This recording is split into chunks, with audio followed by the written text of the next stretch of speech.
Disruptive, yeah, from time, shaking up the norm, you know why. Original, told you why. Basic, yo, that's your guy. I got different hands and pies, international ties, in the studio till sunrise. You know what, on that grind. Disruptive, yeah, from time, shaking up the norm, you know why. Original, told you why. Basic, yo, that's your guy. I got different hands and pies, international ties, in the studio till sunrise. Okay, it's never enough. Okay, it's never enough. Life can get so mad and life can get so tough. They can't handle nothing, that's why I do this stuff. That's why I wrote this stuff, that's how we hold it down, this love. Hit Istanbul like 3-4, when I call me that's plus 44. You know me, you know the score, you know what the hell we do this for. They wanna sleep in the name like Moldavore. I'm around but they wanna call me to go. I know what they're saying but really though, this flame just burning in my soul. Are you a villain, are you an angel? Are you willing, are you able? Are you a villain, are you an angel? Are you willing, are you able? You know what, on that grind. Disruptive, yeah, from time, shaking up the norm, you know why. Original, told you why. Basic, yo, that's your guy. I got different hands and pies, international ties, in the studio till sunrise. You know what, on that grind. Disruptive, yeah, from time, shaking up the norm, you know why. Original, told you why. Basic, yo, that's your guy. Got different hands and pies, international ties, in the studio till sunrise. Stumble like 3-4, when I call me that's plus 44. You know me, you know the score, you know what the hell we do this for. They wanna sleep in the name like Moldavore. I'm around but they wanna call me to go. I know what you're saying but really though, this flame just burning in my soul. Are you a villain, are you an angel? Are you willing, are you able? Are you a villain, are you an angel? Are you willing, are you able? Yeah. You know what, on that grind. Disruptive, yeah, from time, shaking up the norm, you know why. Original, told you why. Basic, yo, that's your guy. I got different hands and pies, international ties, in the studio till sunrise. You know what, on that grind. Disruptive, yeah, from time, shaking up the norm, you know why. Original, told you why. Basic, yo, that's your guy. Got different hands and pies, international ties, in the studio till sunrise.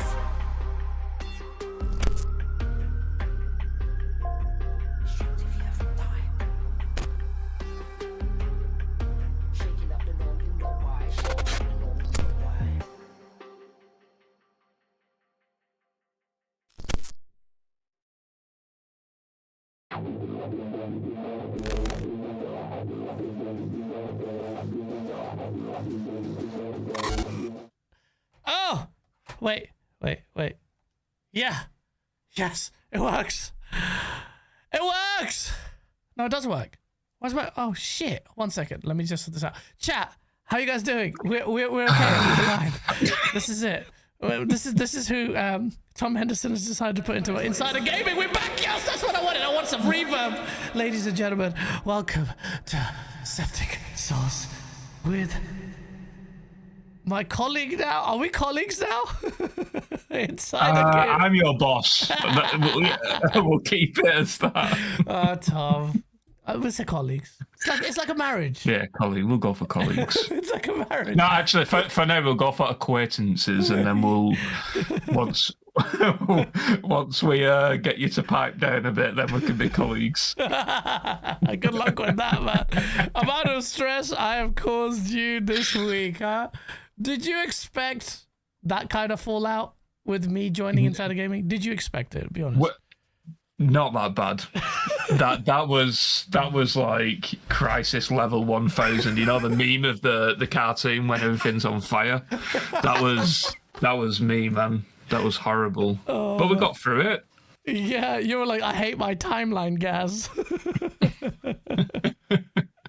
But it was one of those weird things as well where I literally couldn't do any serious reporting. I couldn't even tweet because I knew people would just reply to it like, oh yeah, but you brought on Gaz. So I was like, shit.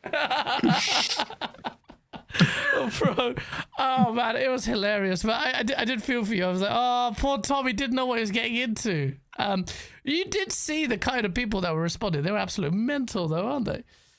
Yeah, that's what I did. I clicked on the profiles, and then as soon as I seen, like, you know, these PlayStation-centric channels and stuff, I was, block. Block.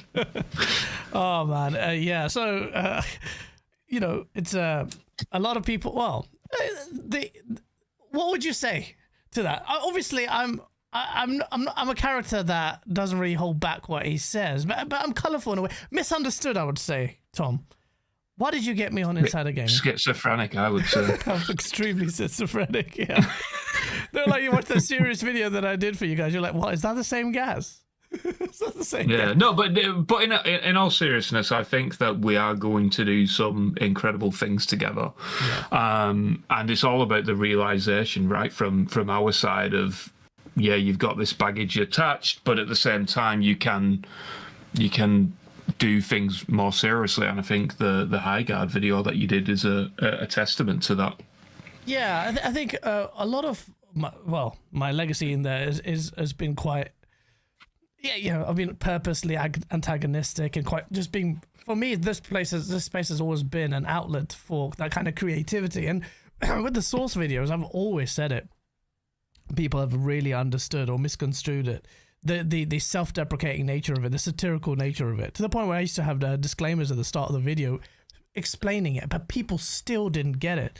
So I just felt like it was an exercise in futility. Obviously, it lent into my own biases, which is why pre-existing biases, which is why I think it was useful, because it was a commentary on myself. You have to have a degree of self-reflection to take the piss out of yourself like that, to play the character like that. You know, that people regularly play, oh, hail Phil Spencer, and you've got the Destroyer of Worlds, and you've got me singing a song with him in Mortal Kombat. It's so obvious what that is. Yeah, I mean, that's where I stand as well. Like, I think it's so obvious that you are... it's entertainment at the end of the day, and if we're in an industry that's built on entertainment, and if you can't have fun doing that, then I mean, what does that tell you about the internet, right? But yeah, people take things too far, but at the end of the day, it is what it is. And yeah, I think we'll do some good stuff together on Insider Gaming, and you can carry on doing whatever this is.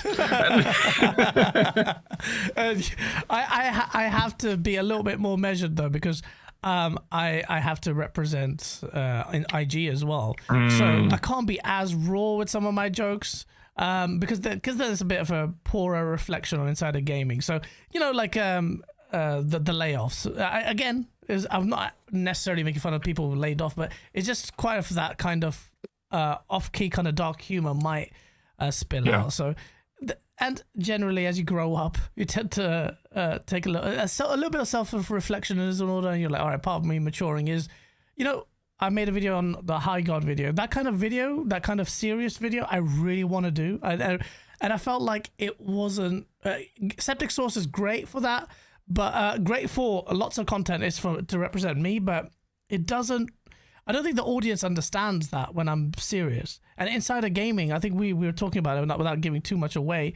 we have some really ambitious things to do in the video space, like really ambitious kind of stuff that really gets me excited. To take it to a level no other publication is doing it. I would expect the big boys, and IG is one of the big boys, to carry on pushing that bar, and I don't see that bar being pushed. And to be able to now join you guys, and you are very ambitious. The team is just lovely. Everyone's really nice. Everyone's really welcoming, and you've got the hunger. And that hunger is where I didn't think I was going to join a publication, but IG is different. IG is just IG, like, you make fun of me for being a maverick. Insider Gaming has also had a rep, like a little for darker rep of like we breaking news, no holds barred. We say it how it is. That's what I say. I'm saying we now.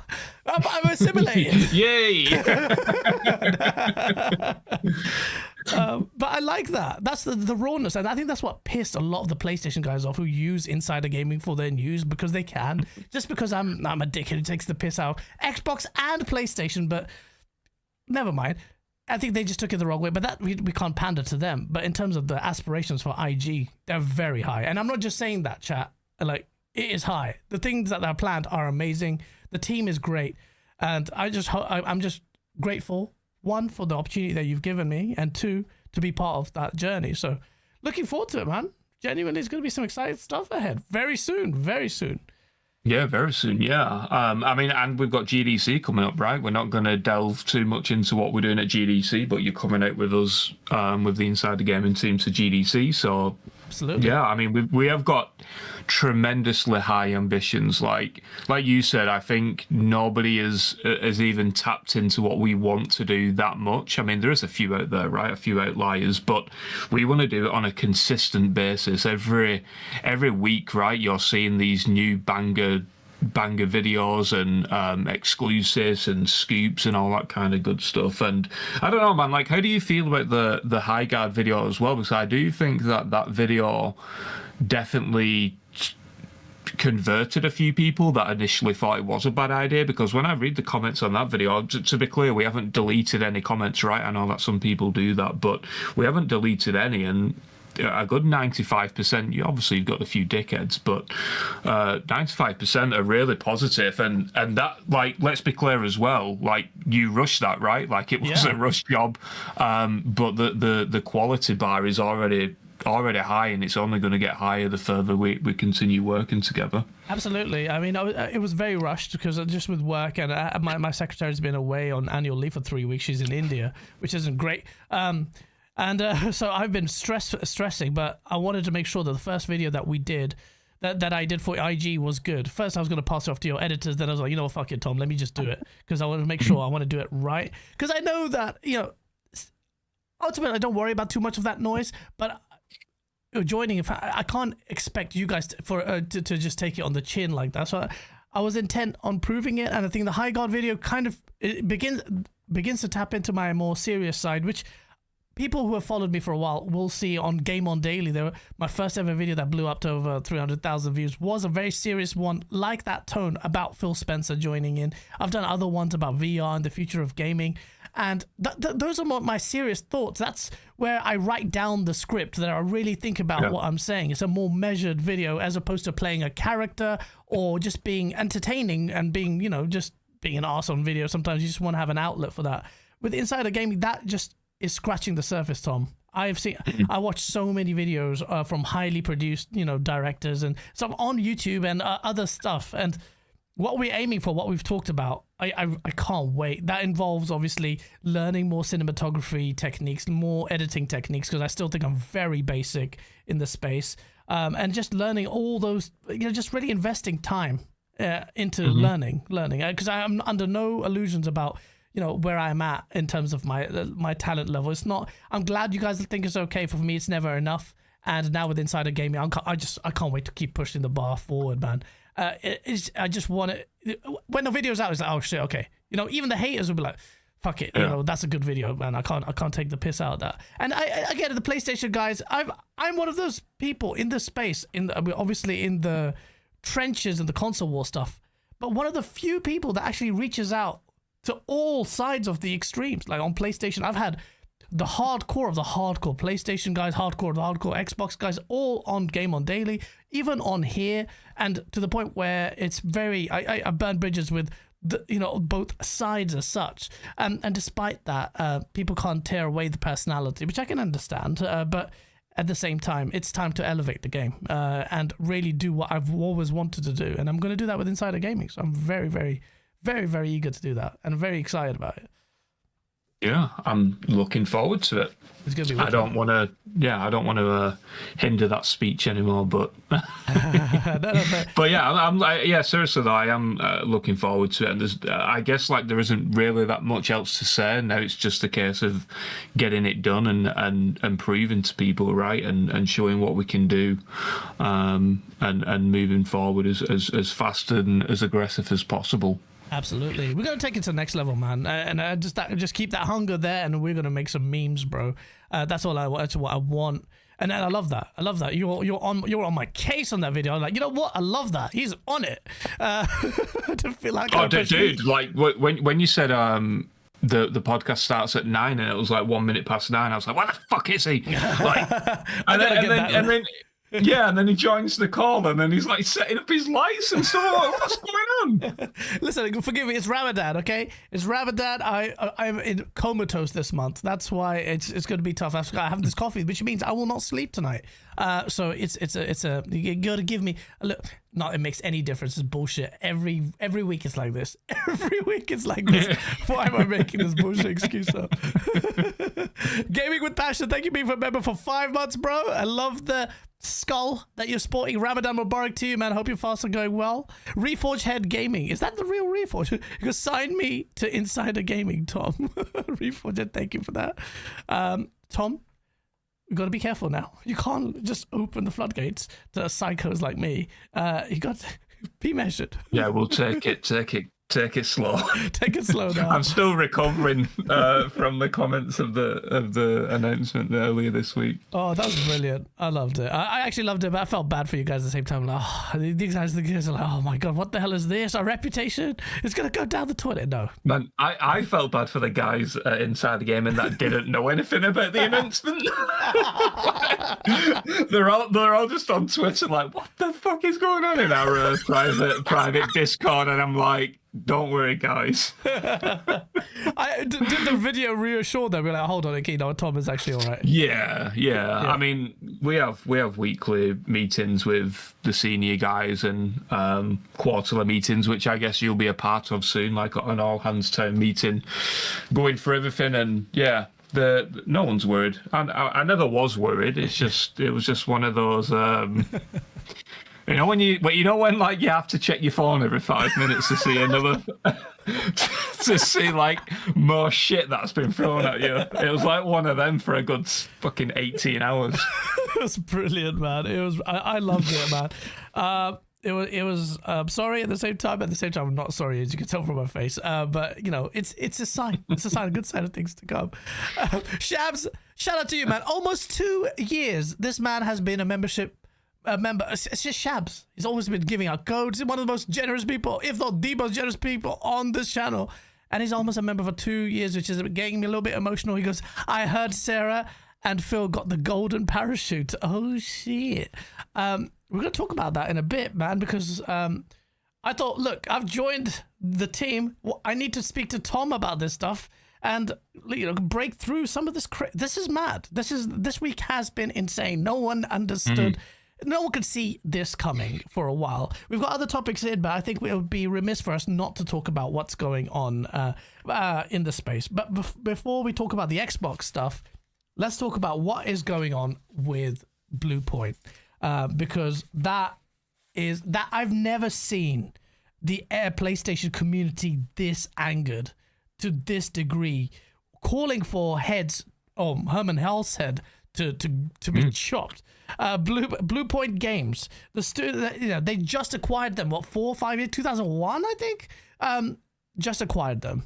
Hermen Hulst was saying that extremely talented team, created the Demon's Souls remake, and responsible for loads of their remakes. A studio that massively talented, 70 odd people, not that many people, and so much hope that none of us would ever have assumed Bluepoint Games would get chopped. There were so many other studios like Haven that are behind, Jade Raymond's Yeah, Fair Games. Fair Games. I always forget that game. Yeah. Fair Games with a $sign at the end.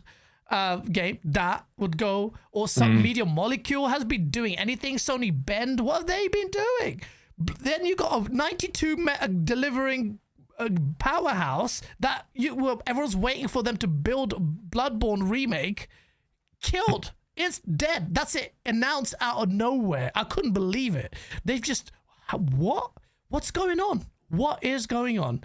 Tom, yeah, you covered it. I was just going to say, yeah, I did see a comment from somebody else in the community say, well, the reality is they haven't done anything for 6 years, which in all fairness is correct, right? Like the God of War multiplayer game got cancelled, I think it was early last year, which would then suggest, with just how game development is these days, it's going to be at least 4 to 5 years for another remaster, or 5 to 7 years for their own AAA game. But at the same time, I also think that's very unfair to say that, because it was Sony who greenlit that project, and it was Sony who cancelled it, right? So yeah, it's just a very, very weird situation, I think. But it's the case of mismanagement, I guess, to a certain extent, where PlayStation have gone all in on this. Well, they're not anymore, but they went all in with this games as a service mantra, right? Like they had, I think it was it 12 projects that they announced that was in development, 12 live service games, or 18 or something like that, and now 90% of them are cancelled, apart from Marathon and Fair Games, I believe. And it's just complete mismanagement, and very unfortunate, because that team did phenomenal work. They did support on Titanfall in 2014. They did support on God of War Ragnarok, of course. And I think with the announcement of the trilogy remaster of God of War, everyone thought, well, it's got to be Bluepoint, right? Like, they worked on Ragnarok. It's got to be Bluepoint who are doing it. And obviously now we know that not to be the case. And obviously they did Shadows of the Colossus as well, and the Nathan Drake collection. And yeah, it's just a bizarre move. I understand the point of, they haven't released anything in a long time, but also the point that it was PlayStation's decision to greenlight a project and then shut it down. So it's a bizarre one. Yeah, absolutely. So that point that you made about the green lighting gas games, a lot of people were saying, well, Bluepoint haven't done anything for ages, and then you give them a God of War live service game. But you have to understand, I see a lot of excuses saying, well, they haven't done anything for ages, but this was PlayStation's mandate. PlayStation's mandate was doing gas games. They were presented that. If you wanted to be a studio or to have your project approved at Sony, at PlayStation, you'd have to work on a gas game. So that's why people say, oh, well, they presented it to Sony. Well, of course, because Sony said that we're giving priority to live service games. And everything else fell by the wayside, which is so funny, because I don't know if you recall, this is old chat. Last generation, there's a very controversial statement from Phil Spencer, where he said, where a lot of PlayStation fans really took it to heart. And it's funny how things have changed, have ended up now, where he said that, basically, I'm summarizing his statement. The old guard might remember in the chat. Remember his comment about gas games versus single player games? He goes, very rarely will single player games sell that much and capture the zeitgeist. You'll get your Last of Us's here and there, but ultimately, it's the live services where a lot of people are focusing on, rightly so, because of the recurring income. That generation, that quote from Phil Spencer, he got maligned for ages. That was an infamous quote, constantly reminded, like, what are you talking about? Because gas was obviously being ridiculed. And it's so ironic that PlayStation, out of all companies, contrary to what their fan base was saying, leaned so hard into live service, so hard to the detriment of the single player, not sad dad, but third person single player cinematic game that PlayStation guys love.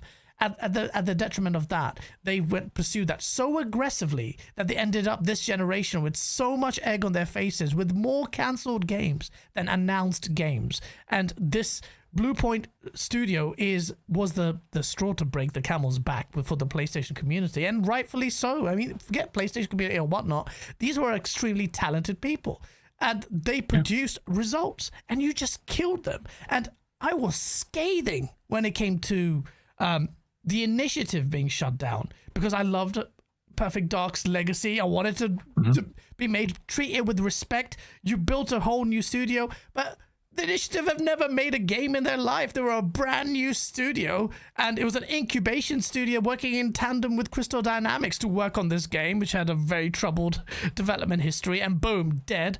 And I was unrelenting. But I guess the closest example to Bluepoint would probably be Tango Gameworks. But Tango Gameworks weren't shut down. They were sold, and they retained their IP. So the spirit of that studio isn't dead.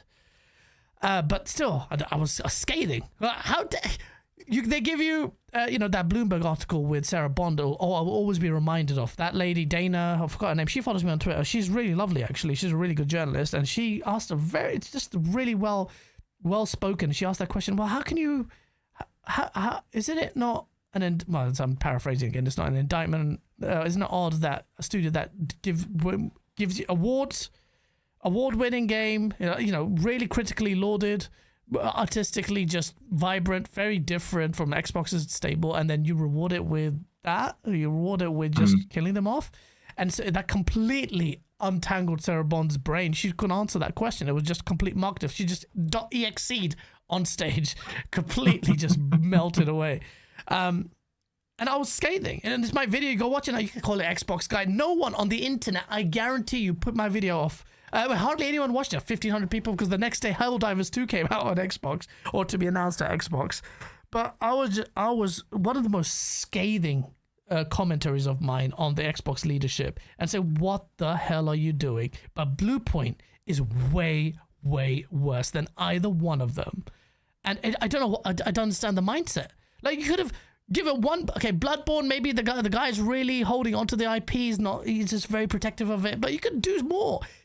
It's your job to preserve talent. It is your job to preserve creativity. You keep giving us these bullshit freaking, statements, and it comes from everyone. We'll talk about PR statements in a bit. We'll talk about Xbox, but what are you doing? You can't afford to let go of these people like that. And for people making excuses, they haven't done anything for 5 years, cull the talent. Who is vicariously liable? The leaders. If they're not sat there for twiddling their thumbs for a year, or they're struggling, go and send someone out there, because we always used to laud at PlayStation for their quality control, that they were always hands-on in the right amount of time. We had David Jaffe talk about how they would send teams out there to make assessments on it, and that's why they would have their finger on the pulse constantly at PlayStation. That's not the case anymore. Because when Bluepoint dead, that just shows you're a complete absentee landlord now, or you have completely misaligned priorities.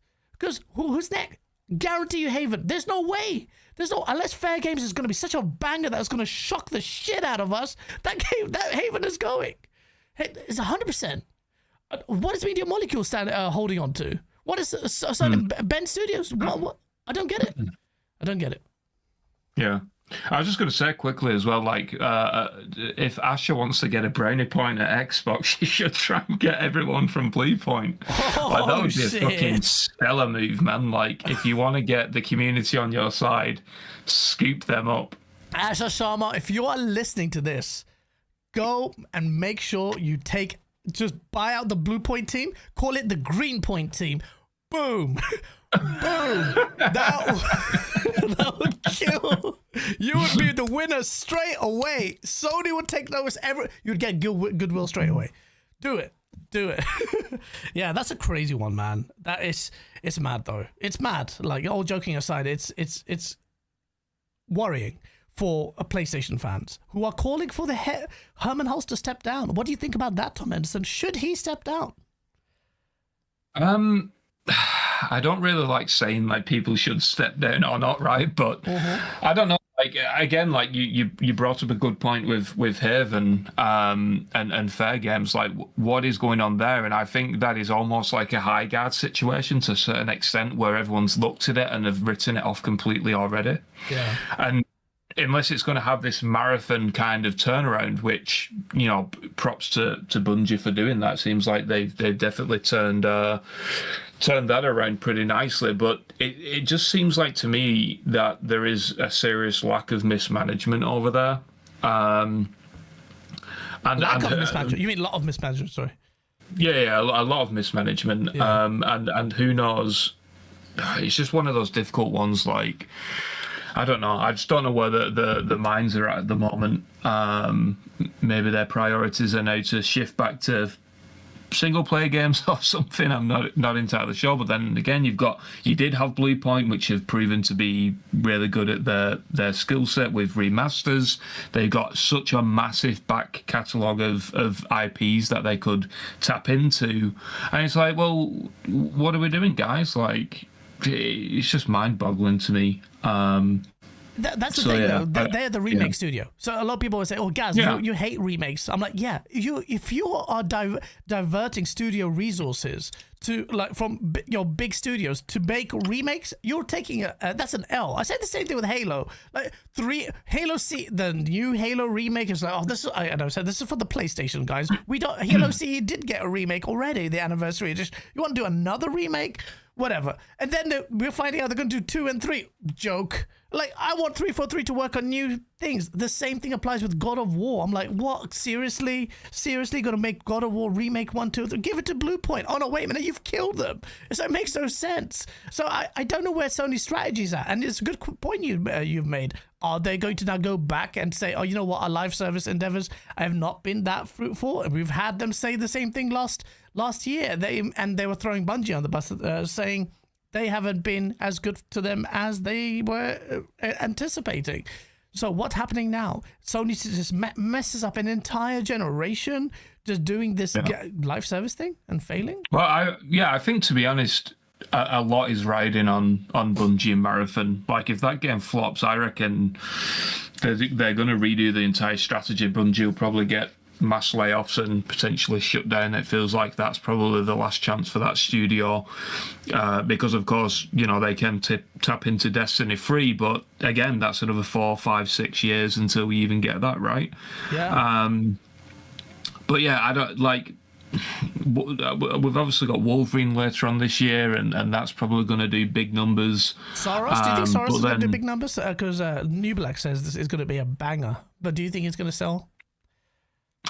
I mean, it's probably going to do decent, right? But it seems like at the moment they've not got all of those like the big IPs that they know will do well. Obviously, we've got a new God of War Ragnarok, a new God of War game in development, which rumors say that is coming in 2027, I believe.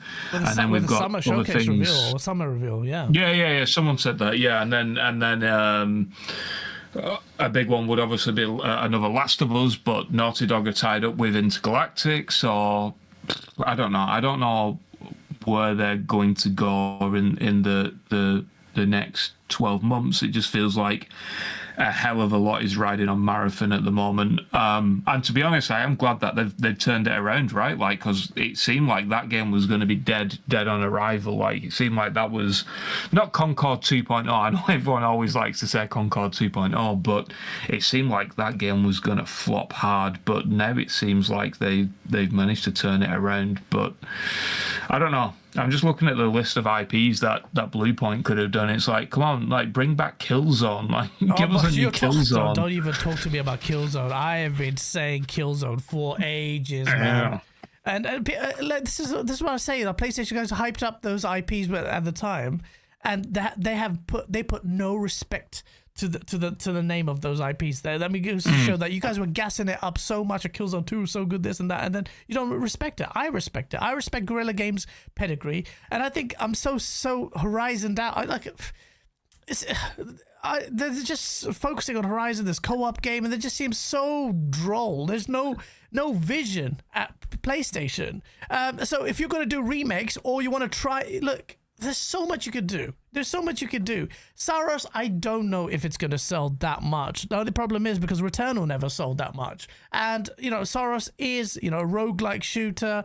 I feel like it will definitely sell more than Returnal, though. But it just, I feel like this is one of those titles, and PlayStation guys are going to get mad at this statement, but I think this is a title that should really have a day-and-date a PC launch to really kind of hope to get the numbers going, because I just feel like it's still going to be perceived as a niche title. It's one of my most anticipated titles of this year. Look at it, it looks beautiful. It's on screen right now, and I can't wait for this. But at the same time, it's just like, right, okay, then you've got Wolverine, which you're right, and Wolverine's going to be a massive seller. It's going to sell loads, and I'm looking forward to that. But then after Wolverine and after this of Saros, they're blowing their load this year. Then we have to have a God of War next year, and then we have to have Intergalactic 2027, 2028 really to keep them going, to then reasonably, you know, kind of coast through. I think they are coasting. I think you can't have more cancelled games and announced games and then perceive it as a win this generation. You can't have Naughty Dog sit out the entire generation as the market leader, your PlayStation market leader. And I just feel like when I say that, people are like, oh, this is fanboy fuel, but you should demand more from the market leader. And when other studios get cancelled, Tom, you're going to, you know, I'm not inviting it, but if Bluepoint can go, anyone can go. It's almost like the Xbox thing. The uncertainty is now hit. There's no confidence in PlayStation keeping these studios afloat. We had London studio die, and now you have Bluepoint who delivered, but clearly their single player games didn't sell that well, PlayStation guys. So Bend Studio, Haven, you know, Fair Games, I don't know what's going on, but I feel like it's gone far enough in development where they're like, all right, well, we'll have to push it out and see how it goes. But look how much... so there is I was just going to say, there is a thing with that where if they cancel a game, they can't write it off on their books. I don't know if you're like know anything about accountancy and stuff, but some studios will actually just release the game because then they can knock it off as a debt. And to me, that feels like maybe that's why Fair Games is continuing development. But I guess this is just an issue with the entire industry as a whole, right? I mean, the past couple of years, we've seen 15,000+ layoffs each year. This year, I think we're already approaching 2,000, and we're only, well, just over halfway through February. And this is just an issue with the industry as a whole. The cost of development now, and I guess this could be a reason why perhaps PlayStation looked at Bluepoint and even denied a remaster, right? Because then you're still talking probably 100 million plus just for a simple remaster. Yeah. And is a Killzone remaster going to do 3 million copies? Well, it's a big risk, right? Yeah.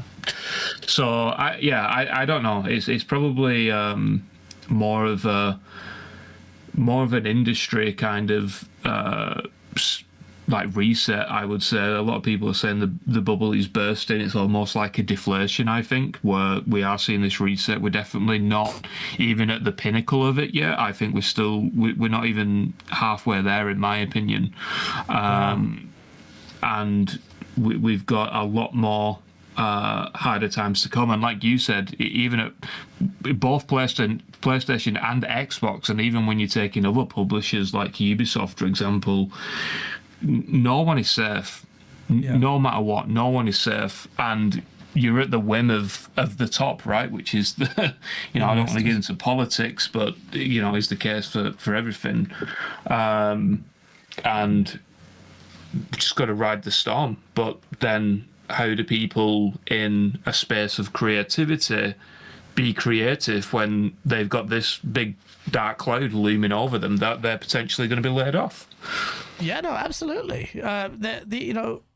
I talked about this last year, and it's saying the changing of the tide. This bubble bursting was a necessity. It was always going to happen because we've been talking about, you know, burgeoning budgets, absolutely hemorrhaging studios for years and years and years and years back when Cliff Bleszinski was making video games. And you know, we've come to the point where it's all bursting. So like now we're starting to see it happen, especially in the AAA space. You're going to see a lot more ruthless cuts, and this is just the beginning. I think if a lot of it is measured, they're taking as far as they can. They want. There's a lot more that they're ready to. I think the fate of many studios has already been decided. They are going to get killed and shut down, but it's very important how you deal with that, because if you start mass culling, it's gonna just completely cause your talent to just either move away, have no confidence in you as a, you know, publisher or platform holder, and that happened with Microsoft. When Microsoft's mass culling, the absolute atmosphere was soul deadening. I have contacts within Microsoft Studios, developers in there, just telling my contact it's a shit show. No one knows what's going on. It is really bad. And that kind of thing can really impact that. You know, if you have a domino effect of that stuff, it will just cause you to bleed talent. So a lot of these decisions, I believe, have already been made to kill them. It's just the manner of how you reveal when and how, the timing of your announcements, which is in proof. The proof is in the pudding with Phil Spencer doing what he did. Not even 24 hours after what happened that we were talking about. And I guess we're going into that now with the absolute madness. The end of a legend's tenure. Phil Spencer, who saved Xbox when at a time where Satya Nadella was thinking of winding it down, where he said to him, we don't necessarily need to be in the gaming space. This man saved Xbox. However, despite him saving it, and I say despite him saving it, that's a big accolade, he struggled with, for a multitude of reasons that he would cite, as he did in that infamous Kinda Funny interview. But there was a multitude of reasons, but Xbox has struggled. The loss in the Xbox One generation was too raw to withstand. That, according to him, I believe that's compounded with the failures of the Xbox Series consoles to make the splash that people required it to at the start of this gen, because they had a lot of goodwill. Xbox had a lot of goodwill right before launch, like just based on the reveal, the announcements, that people were going to give it a second chance. This was it. Xbox rallied together, and it just failed for a multitude of reasons. However, Phil Spencer at the helm of it, you know, he at its current state, before his announcement, he'd already basically receded away from the public light, not being receptive, not being that communicative on social media, because people were just picking his statements apart. The exclusivity thing, I think, was the raw one, and I think that will mar his legacy, where Xbox capitulated by way of becoming a third-party publisher and getting their games on PlayStation. It's not an ideal thing. You know, it's 4 games thing. Well, it will age badly, but you know, we have to take stock of what this man actually did, and you know, he weathered the storm, took over the reins, and not only notwithstanding his failings, he was the face of Xbox, and a reason why a lot of people had a lot of confidence. When he stepped down, you saw all sorts of people come out and just speak, you know, really nicely of him, highly of him. Yeah, Peter Moore come out, really very, very nice. It wasn't just like, oh, just to be nice for the sake of it. There's some of the, you know, the platitudes were kind of flying here and there, but Peter Moore had a really detailed comment. I'll try and bring it up, actually. But I thought that's a very nice and honest kind of assessment on Phil Spencer's tenure at Xbox. He had to deal. He aged considerably, man, over the years, because the man had to fight for a $80 billion acquisition. That will age anyone. He was at the forefront of that. Biggest acquisition that Microsoft, the largest, or if not the largest company in the world, has ever spent as a company. He was at the forefront of the stress of that, the CMA stuff. And you've got a very, very strongly opinionated fan base. you know, I made a video of how I literally said how Phil Spencer saved Xbox, and fast forward a few years down the line, and I'm scathing in my critique of the things that he said, and that didn't pan out, or his failings. But generally, my assessment was this man was very good for Xbox, and bad in some instances, but I would say he was very good for Xbox.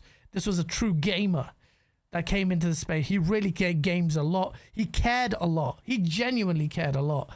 And that came through. Like, I've got Peter Moore's statement here. I'm going to just put it up on screen, and also everyone can see it as well. And it says, so this is Peter Moore, the Xbox alumni. He goes, news that Phil Spencer has stepped away marks the end of a significant chapter for Microsoft gaming, and in particular Xbox. It's easy, especially in today's climate, to critique decisions, debate strategy, and judge outcomes with the benefit of hindsight. What is harder to sustain is to sustain leadership over decades in an industry that reinvents itself every few years. And he's right. You know, Phil Spencer has, has seen so many dynamic shifts in the industry, from physical to digital, and, you know, the way from single player to gas, we talked about earlier. And, you know, the more platform agnostic future that we're looking at now, from the early days of Xbox through console transitions, studio acquisitions, platform wars, I love that you mentioned that, and the rise of subscription and cloud, he was a steady presence in what has often been a turbulent environment. And he goes on to say, leadership in this industry means making imperfect decisions with incomplete information under extraordinary pressure. And, you know, Phil Spencer fits the bill there. Like a lot of all leaders. So even at Sony now, and Nintendo, he made imperfect decisions, and the pressure was enormous with the ABK thing. It's massive. I'm not excusing him for it, but you have to resign to reality of these things. This man who cared so much about gaming had to balance the books, please the higher ups, the Satya Nadellas, and manage to get them to get Microsoft, the $1 trillion company, to pot committed into gaming. Because a lot of people say, oh, ABK was a big mistake. That's the reason why everything went multi-plat. And it's such a short-sighted mindset, because if you've seen Microsoft's very reactionary buyouts, now they've just magpied into AI, and they don't give a shit about anything else. Now, but they're pot committed as a result of ABK. They spent $80 billion. There's no going back. Gaming is now the third biggest revenue generator. You think they're going to walk it back? Impossible. They can't. It's not a side piece for Xbox anymore. This is a significant branch of their business now. It's their main, if not only, inroad into the entertainment space. They gave up on Zune and music. They gave up on, I don't know, what other entry they have. This is their living room entry. It's gaming. It's the most lucrative medium compared to, TV and books and all sorts. So he did that. Phil Spencer did do that. So I'm reminded of, if I was sat next to Phil Spencer knows me, of me. He used to watch a Game On Daily. He's told other people that, and I'm sure that he probably has a distaste towards the manner in which antagonistic way I deal with things, and the raw way I say stuff. But although Aaron Greenberg said to me, because guys, never change. Keep doing what you're doing. I wish I could say the same things you were saying. He said that to me. So obviously that kind of, hopefully Phil Spencer's so nice. But I feel like if I sat in front of him, I was like, Phil, man, tell me what happened. Hopefully now we can find out, Tom. Now he has no reason not to keep him up. Well, I mean, I assume he's under some of the heftiest NDAs ever, right? Like that. I don't think that's happening, but I think you said it perfectly, is that the community, I mean, maybe not the community, but Xbox in particular, because maybe it will stick around in some fashion, right? But they've lost a gamer. And I think that is what Xbox needed. And know, of course, there's a few things coming out about Asha and her kind of gamer tag and all that kind of stuff, and what game she's playing. We'll get into that in a minute. Yeah. But yeah, I think he did what he had to do, and like Peter Moore said, nobody is perfect in these kind of roles, right? And I've had the pleasure of meeting Phil a couple of times now. I first met him at Summer Games Fest last year, and I was sat I was sat playing with. Hopefully, he doesn't mind me saying this, but I was sat playing console wars with Mike at Inside the Gaming and John from Xbox Era, and Phil actually saw John because he's been on the podcast a few times, and John's quite distinct with his mohawk, and I think at the time he had quite a large one, and Phil nodded to him, and he made his way over to across the lobby, and it took him 45 minutes to get there because every 10 seconds you obviously had fans coming over to him and stopping him and saying X, Y, and Z, and Phil had the time with every single person there to speak with them and to give them the attention that they wanted. And to me, that just proved he was that guy. Do you know what I mean? He was the guy that Xbox needed. And I mean, if Asha will do that, who knows? I don't want to put harsh judgment on anyone, right? But yeah. He was a very kind soul, and yeah, I met him, and all that was cool. And then I saw him at DICE, which was only a couple of weeks ago. So literally, a week or two. When was I there? The 8th to the 12th, I was there. So literally 10 days ago, I saw him. Oh. He did the speech at the Vincent Pella tribute, and. I never want to talk about anyone's looks or anything like that, right? But you could tell that he was exhausted. You could tell that, like you said, he's aged very poorly. But then, even from seeing him at Summer Games Fest to DICE, which was only 8 or 9 months, he just looked done. I don't know if he already knew when the date was coming or what. I assume he did, but he said he talked about last fall.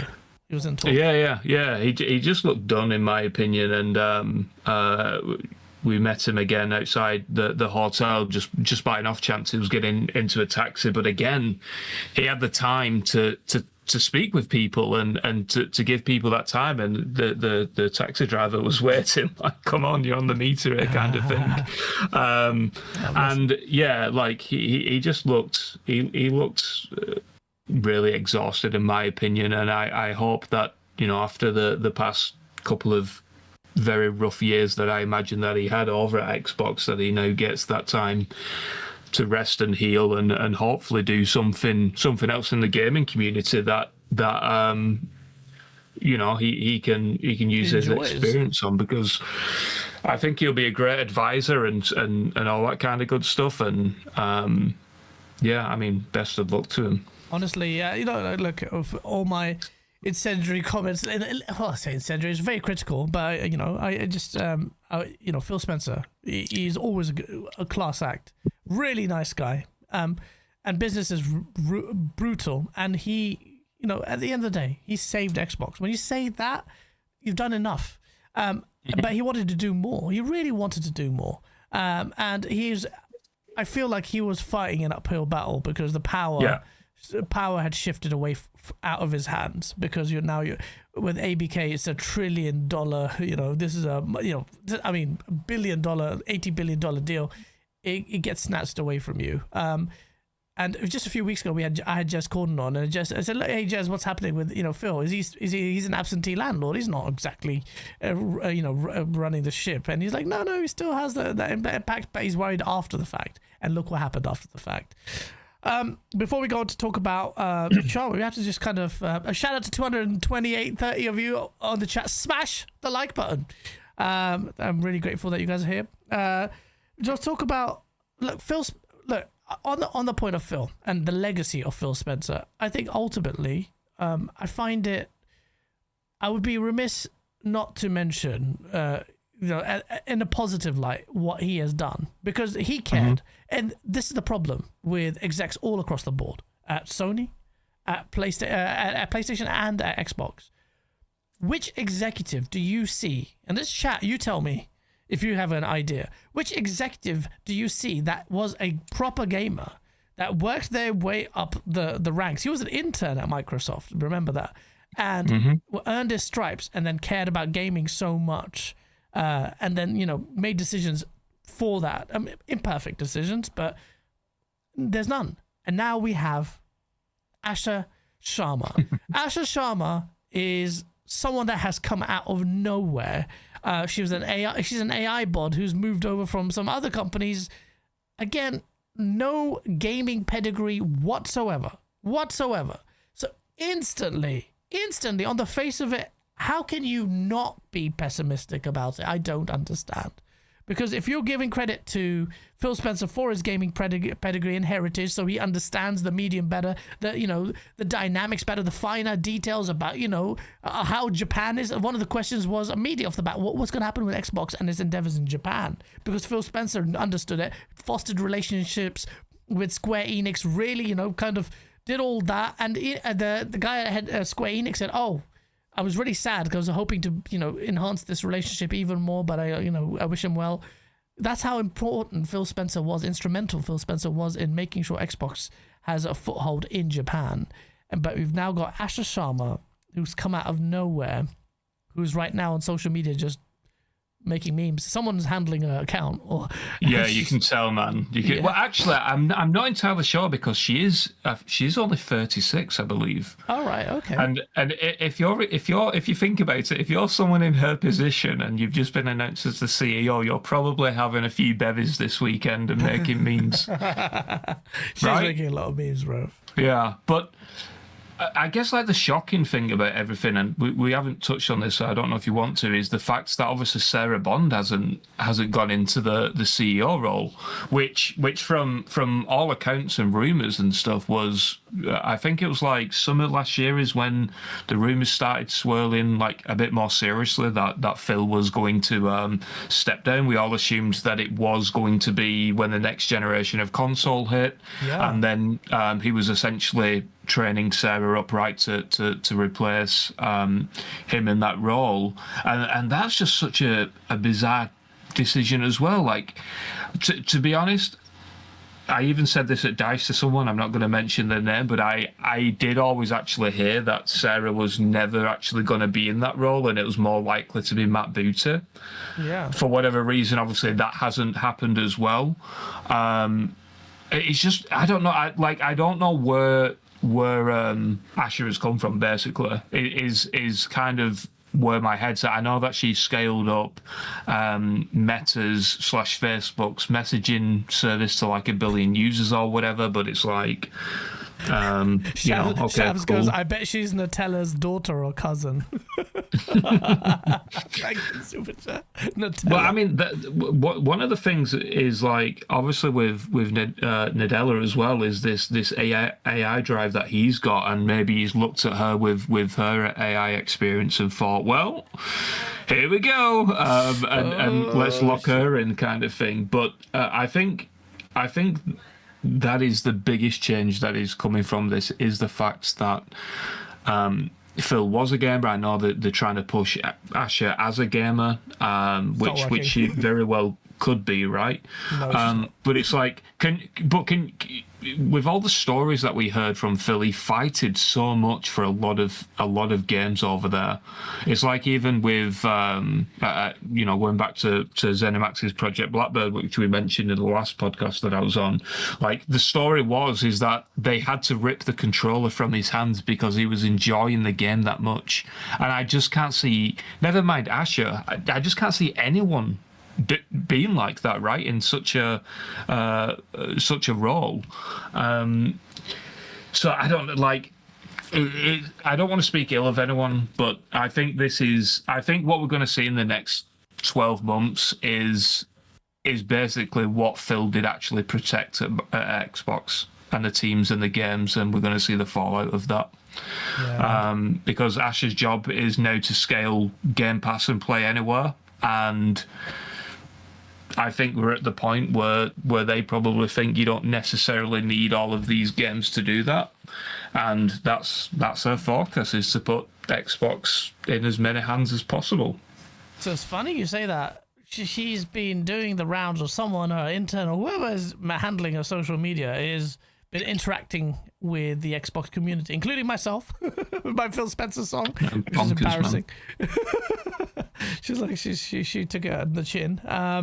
But and some of the things that she has interacted with, again, it's her or someone, her handler or someone who's dealing with it. Interestingly, one of the comments was a tweet from someone saying, "Hey, Asha, exclusivity is so important. We need Xbox's the value proposition of the Xbox depends on it, and Xbox will only thrive if we have exclusives." Now that ship has sailed. I don't expect Xbox to ever do a U-turn on this. It's not a situation that's tenable at all. It doesn't make any sense. Their strategy for their future hardware is designed on a niche bit of console, and they can focus on that niche hardcore PC hybrid because PlayStation is there, and PlayStation is essentially their primary audience. But she came back to that person and said, "It's her. I hear you." I'm like, hold on a minute. you can't hear that. You're not allowed to hear that. Too many drinks, man. Too many drinks. Yeah. But no, like I am, admittedly, I am a firm believer that exclusives do matter for consoles. But like you said, that ship has sailed for Xbox. That strategy has gone out of the window. And I think that at the moment, she's her intern in this case or whatever, is at the stage where they're just saying everything right to get her. Yeah. To get everyone believing her and being bullish on the move. And I think she said she's said all of the right things, which is absolutely fine. But even without this massive restructuring, to be honest, I don't think that Xbox was in the good graces of the community enough anyway, where people would have believed what Xbox was saying. Yeah. And now it's definitely the case where actions speak louder than words, right? And now there is just that little bit more doubt, just simply because of her background in AI and all that kind of nonsense, and the lack of her being a gamer or whatever. Just doesn't really make anything too believable for me, to be honest. I'm there with you. I think all this is this PR fluff. We've fallen for it. Phil Spencer made these like beautiful romanticized statements that the opposite ended up happening. And Sharma or whoever's dealing with it, just at the moment, it's just like, people are fickle. At the moment, just capitalize on that, just make her likable. She's been busy on this weekend on the first day. Although, to be honest, I do like the clapback on Grums. Grums came back Grums being the grifter that he is. Because new Xbox CEO refuses to say what her 3 favorite games are, and she, I saw the interaction before he deleted it. She was not true, and she'd written it. She'd posted it 36 minutes ago, and he's already, Grums is already cake. Well, he's always had crow in his face, but yeah. She's loving that kind of limelight. She's been a bit fiery as well. Someone called her an AI bot, and she goes beep bop beep. She just replied in a jokey way in that thing, and the comment was like, she's a DEI hire, she's Indian. And you see a lot of that. I've seen a lot of 7-Eleven pictures there. People just like so stupid. People said you're a DEI hire for Insider Gaming. I don't know if you saw the comments on that. Yeah, I was like, what the hell? I was sharing that in a group. We were creasing. I was like, yes, I'm DEI now. But what I will say on those comments is like, I couldn't even believe them. Like, I had to like refresh and see who was tagging her, like see if the right handle was being tagged and stuff, because like I couldn't believe that she was doing those comments. Same. But she replied to my comment. I was like, oh my God, don't tell me she's actually looked at this. Oh, fuck's sake. Yeah, I don't know. It's like, I don't know. Like, is it an intern?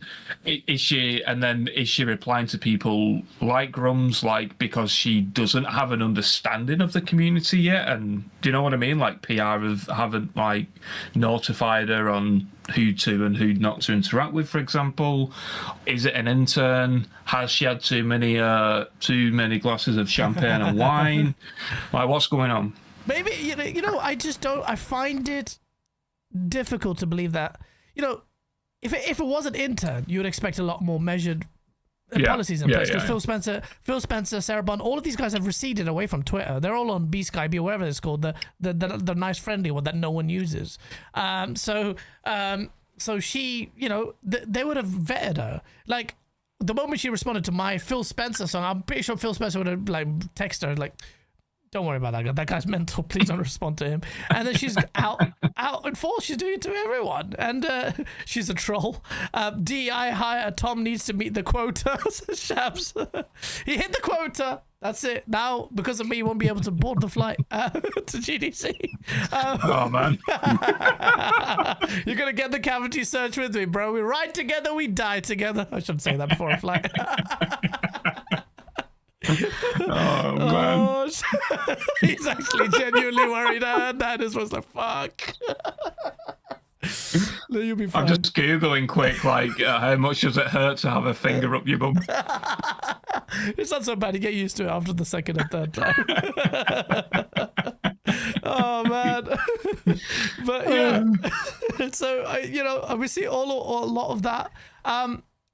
I don't know. I'd like to think she's her. I think it gives her a personality right off the bat. She's put Grums in her place. She's taking the piss. She's interacting with me, for God's sake, which is insane.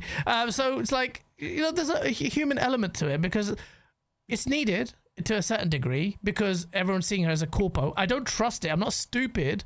But what it also means is that she's amenable to having interactions and conversations, because when she did interact with me, a lot of people replied underneath that response saying, it's really nice that you're interacting with the community, which is quite funny because Xbox and Phil Spencer were really good at doing that, and then they stopped doing it.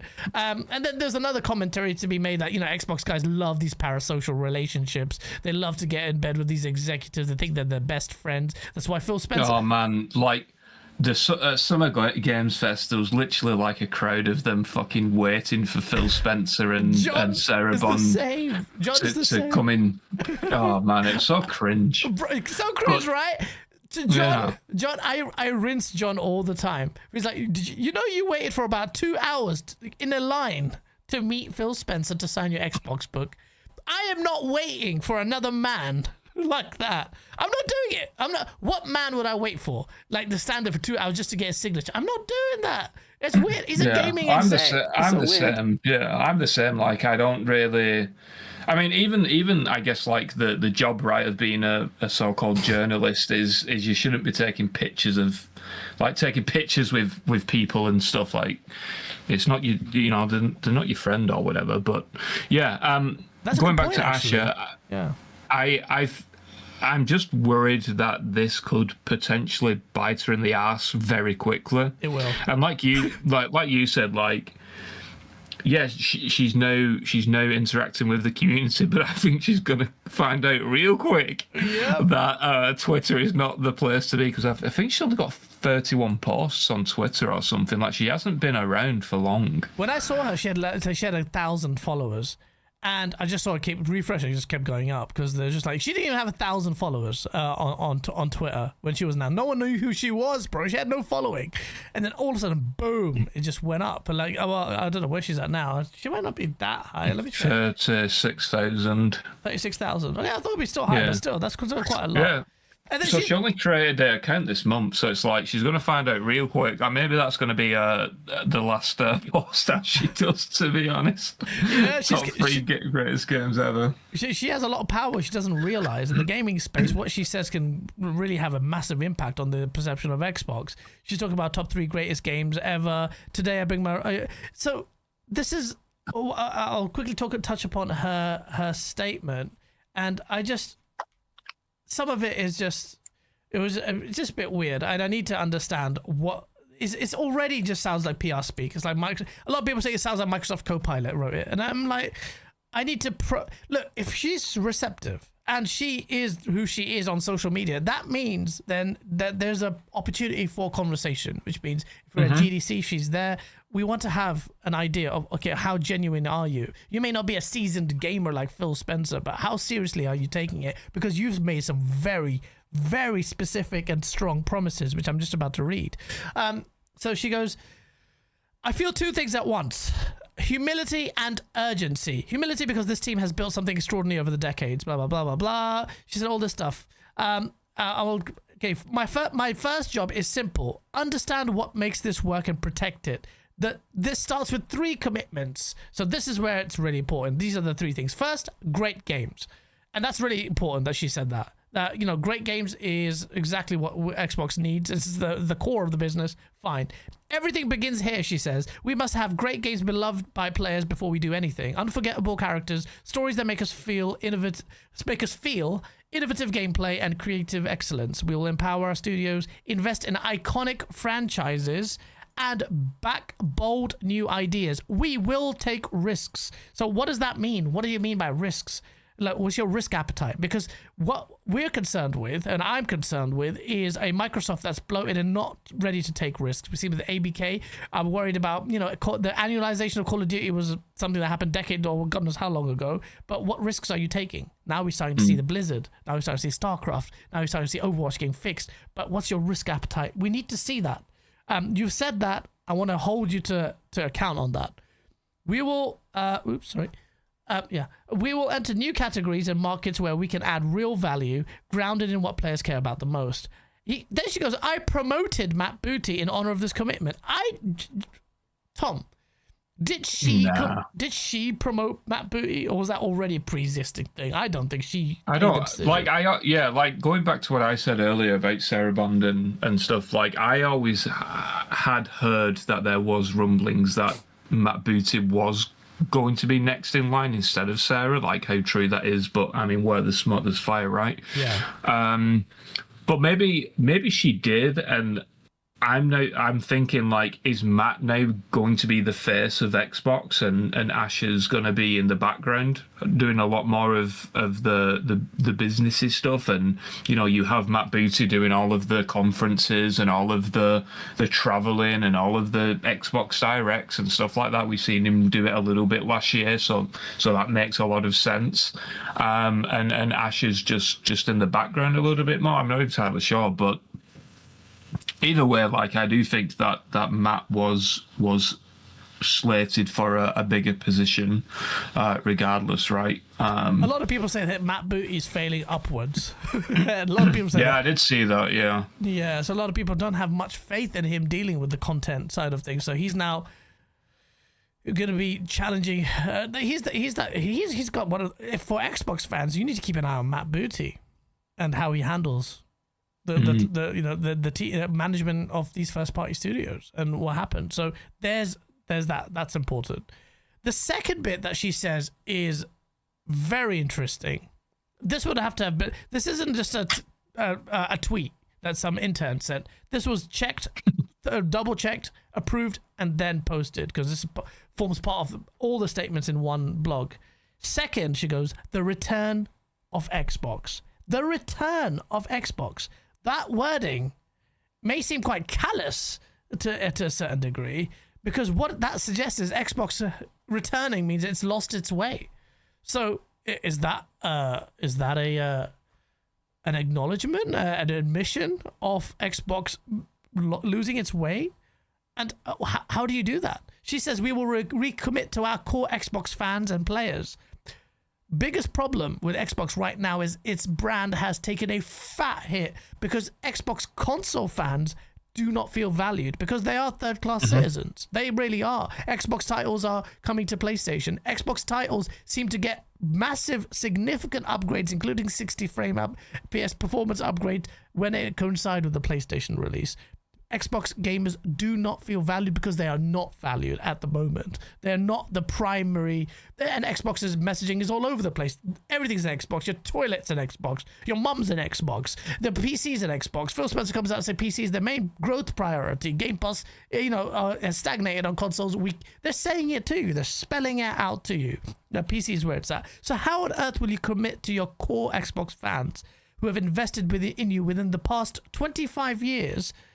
if you don't treat them as first-class citizens, and if you don't, and I'll be honest with you, it goes down to this question, maintain exclusivity. Like, there's no value proposition in that box. Really, it's going to be very hard. Unless you can still do timed exclusives. Xbox is not, out. You can say that ship has sailed, but can still do some sort of timed stuff. But I don't see it happening. So when you say that, the return of Xbox, what on earth does that mean? That's a question I cannot answer.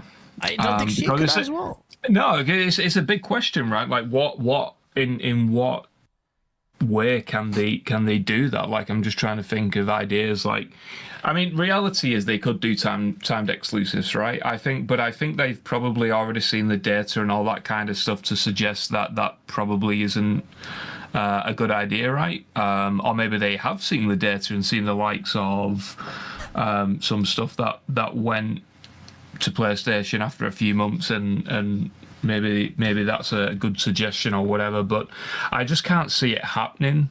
I don't see it happening like, either. what do they decrease Game Pass subscription price? Like, what do they do? Like, I don't know how they could do it unless they're talking more about like community events and Xbox centric. But like, do people really care about that apart from the 200 hardcore people on Twitter who wait in hotel lobbies? Probably not.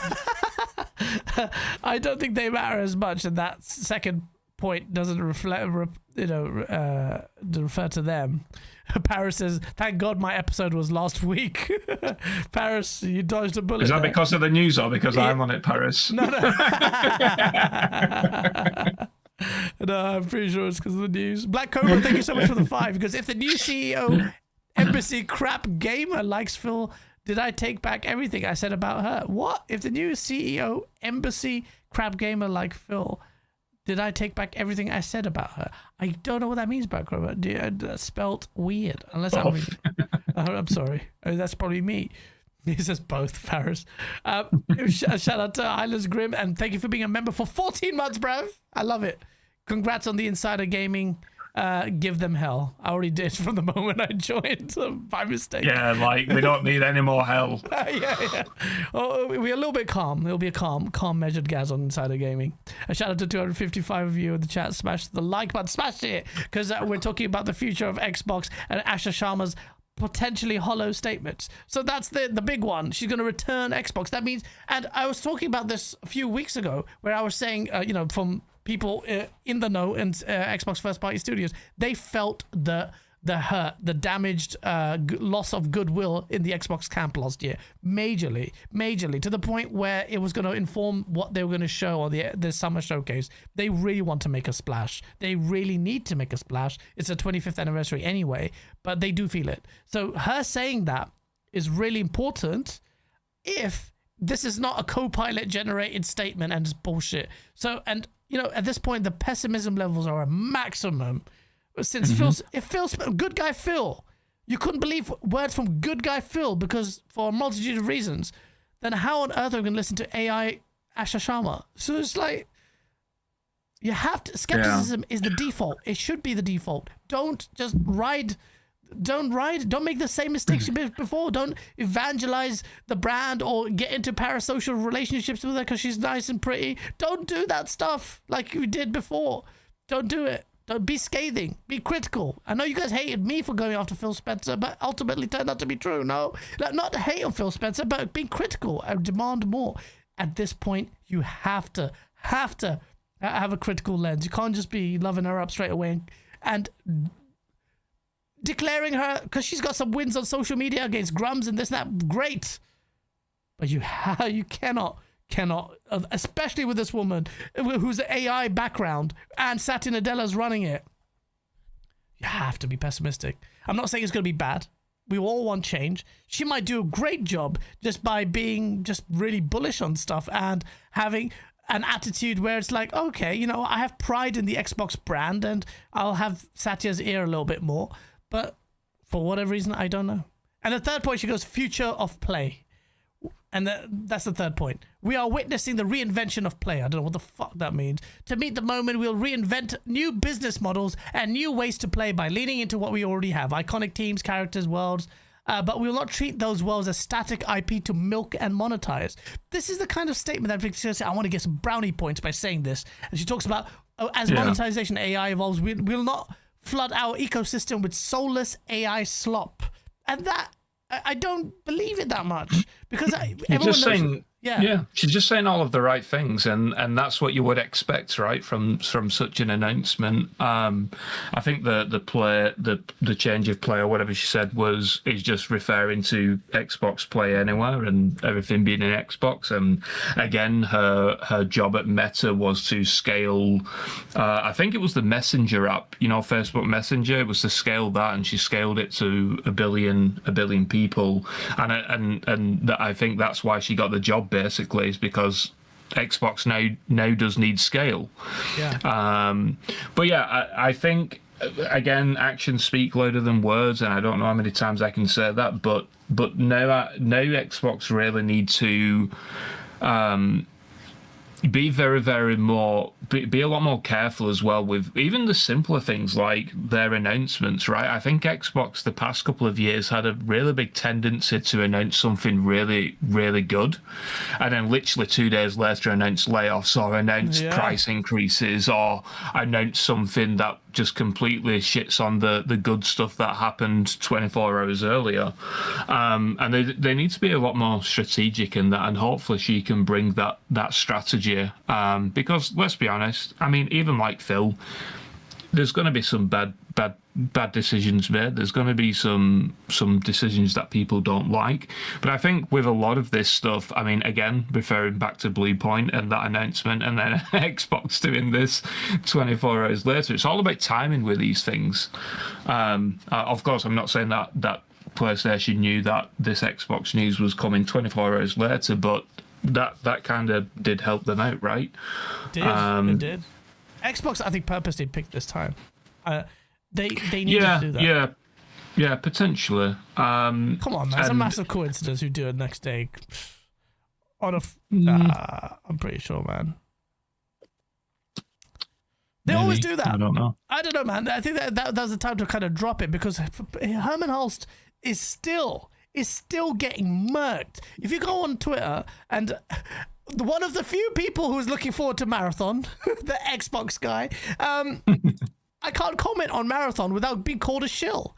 I'm a shill for PlayStation now, or a Bungie shill, or Bungie apparently paid me to get this, or I'm not paid by Bungie. You know me. The same thing happened with Halo, and then I got blocked by 343. I should have told you that.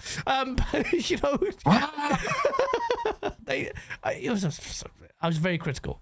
They gave me a review code. I was really happy. I was quite good, fair in my opinion, but some bits I was quite scathing in my remarks. And the thing that got me banned was when I think it was John Junizik. He's very soft in this. If you want real critique, I literally said at one point they had no region filters. I've been saying this from before the game launch with region filters, because we have the stupid American host advantage all the time. The game is not different. The grenades pop out 2 seconds later. It's not the same. And then, so the Australians at the time, because there was no region filter and had no... Australians always get murked when it comes to this shit. So the Australians ended up resorting to geofiltering. So they basically use their routers to force the game to find players in Australia. It's not hacking. It's nothing. But they start banning players. And so John Junizik made a statement, we're going to look forward to doing this and that. I'm like, yeah, like what? Like banning players for geofiltering? What are you guys doing? Put region filters in there. Blocked. The 343, the Halo Twitter account has blocked me. As soon as I made that comment, I was quite scathing. I was like, yeah, because you guys care about geofiltering, right? What are you doing? Blocked. And that was the thing, like, we're up and coming, Game On Daily was coming. I had an Xbox slant, so they didn't expect me to be quite critical in my reviews, which is, I guess, if we start doing reviews, some reassurance when I do review games. I am very critical, even of myself. I make an observation of, on what way have I looked at that game? Am I informed by biases here, or am I actually looking at this title in earnest? That kind of critical analysis, it informs a lot of what I do. When I became a solicitor, I had to do that. When you're making an assessment on a case, I'm doing a lot more litigation now. I have to make those very hard critical analyses, but before I go to court in front of a judge, so I can make an assessment on a case that doesn't murk me because I've got rose-tinted glasses on to present my client's case. That kind of shit. So why are we talking about that? I have no idea. But basically, yeah, got to be critical. By the way, Black Cobra, he says, I meant embarrass, so that makes sense. He goes, if the new CEO embarrasses crap gamer like Phil Spencer did, I'll take back everything I said about her. He did. He embarrassed Grums rawly, straight off the back. So thank you, Black Cobra, for that. Gamer Live Studio, thank you with the 5, because one thing's for sure. The Xbox Showcase is going to be very interesting because it will determine exactly where Xbox and Microsoft are heading next. That's a very good point. That's a very good point. But I don't know if they will do a hardware reveal at the summer, although it would be nice. It would be nice. I'm expecting at the Game Awards only because of Legacy. That's where the Series X was revealed, and it's more holiday season, and this console is coming out next year. But you know, Gamer Live Studio, I think you're right, and hopefully, me and you are going to be at Summer Games Fest this year. I mean, I am. Well, take me with you. Yeah. This is we have that conversation after the show. I will not be making any promises publicly. But he promised in the chat. But really, you got a point there, Games. This is the year. This show has to be a banger. And it can be quite easily just by Gears and the hardware reveal and really reinforce, because everything is in limbo.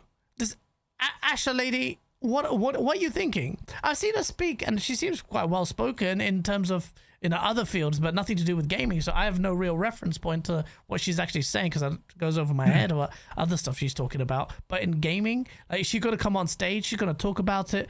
How hands-on is she going to be on social media? She's already given the impression that she's going to be very communicative and troll people and have jabs. Phil Spencer was very Mr. Nice Guy. She is not Mrs. Nice Woman. She's I like it. I was just going to say maybe that's her role, right? Is playing the baddie in all of this to some extent, and Matt is kind of the good guy. But whether or not that'll go down with the community is another story. But I think like what they need to do now is if she, I mean, again, I don't want to judge her if she is or isn't a gamer, but if she isn't a gamer, get her really well trained or whatever, and then in the next few weeks, just start getting her into podcasts and start like letting people ask the hard questions and not necessarily grilling her.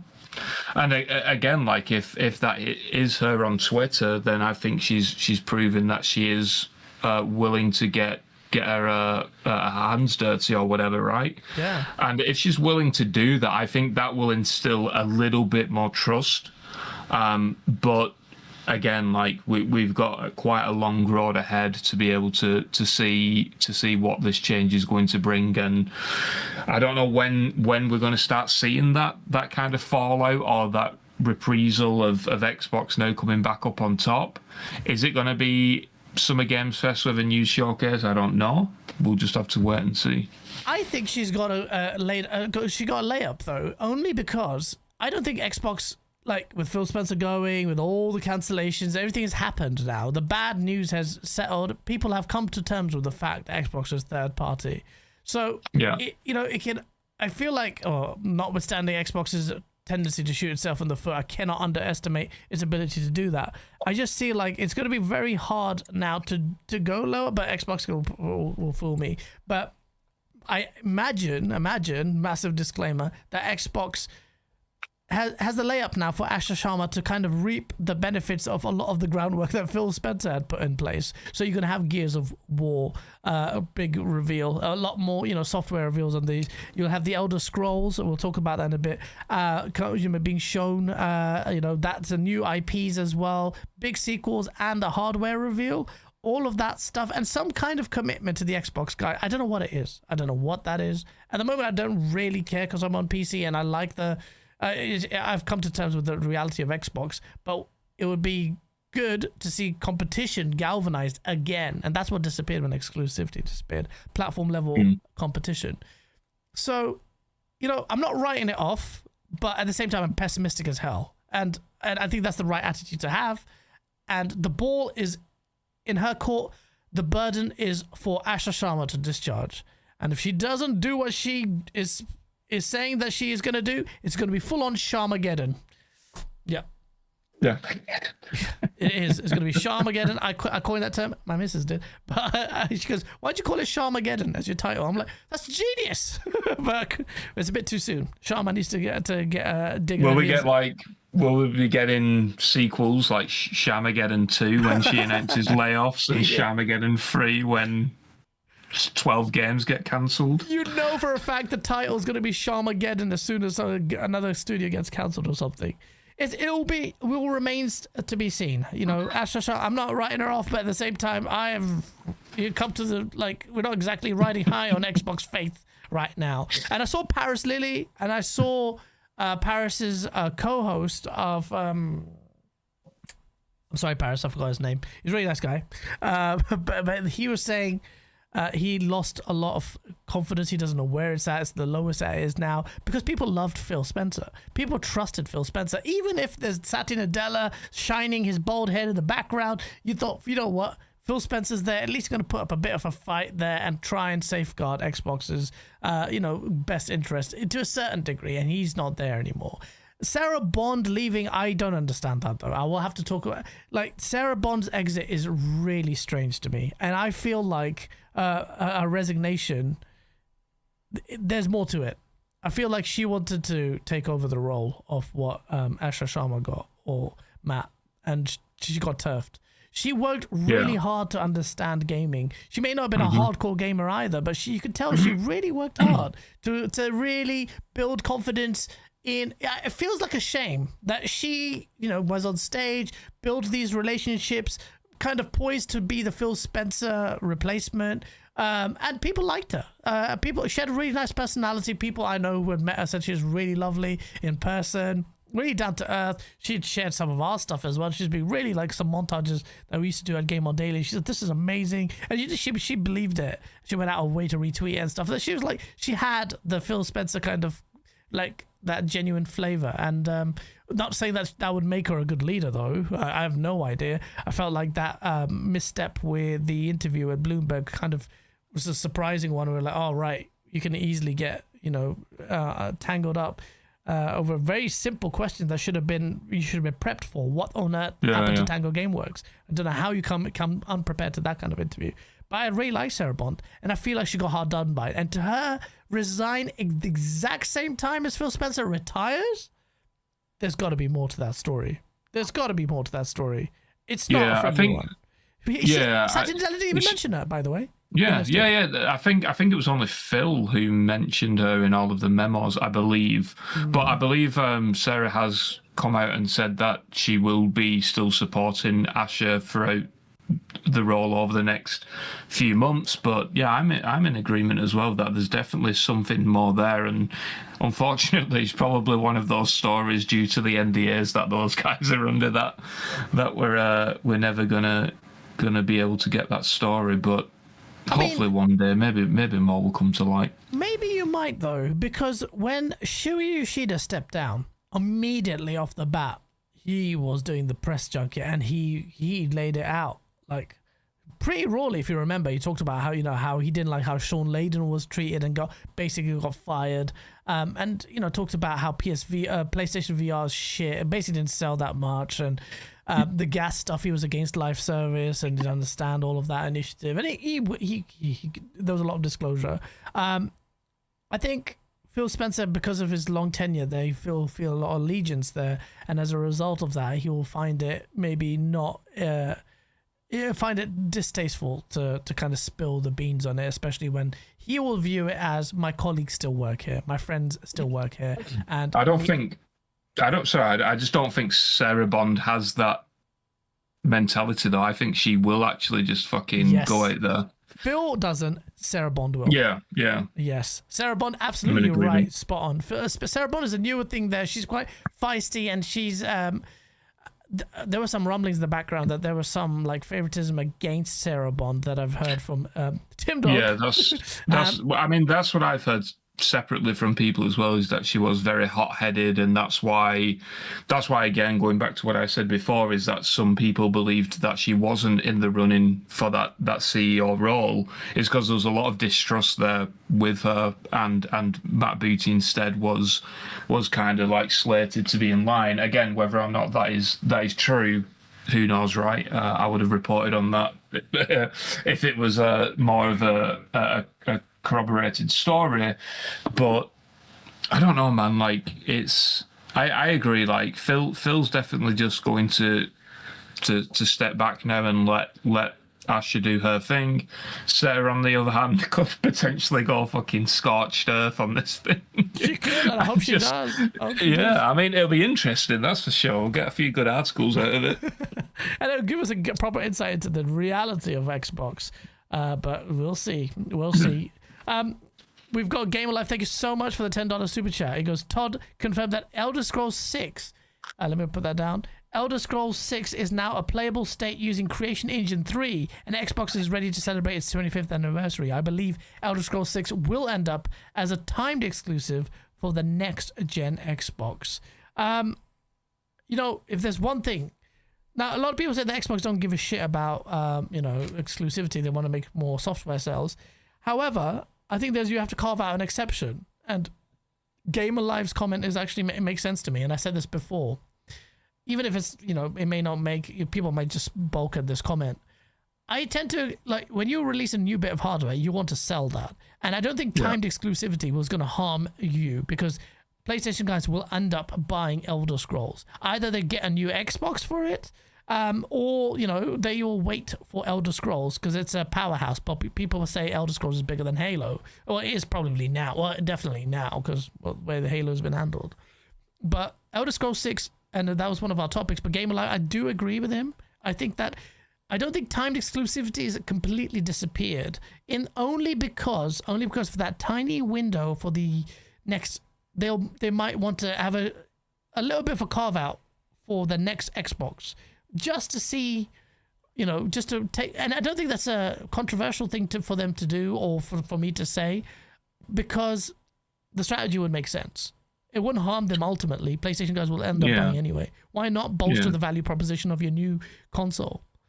Another thing as well, it was another point of conversation, is you've got to remember that Xbox are probably in a very good position for the next gen console, because of the fact of all of these rumors that the PS6 could be delayed until, I believe it was Bloomberg that said 29. Yeah. I myself reported on it, I think it was like November of last year, that I started to hear rumblings that because of the RAM increases because of AI, I'm putting my fist in the air, screw you, Asha.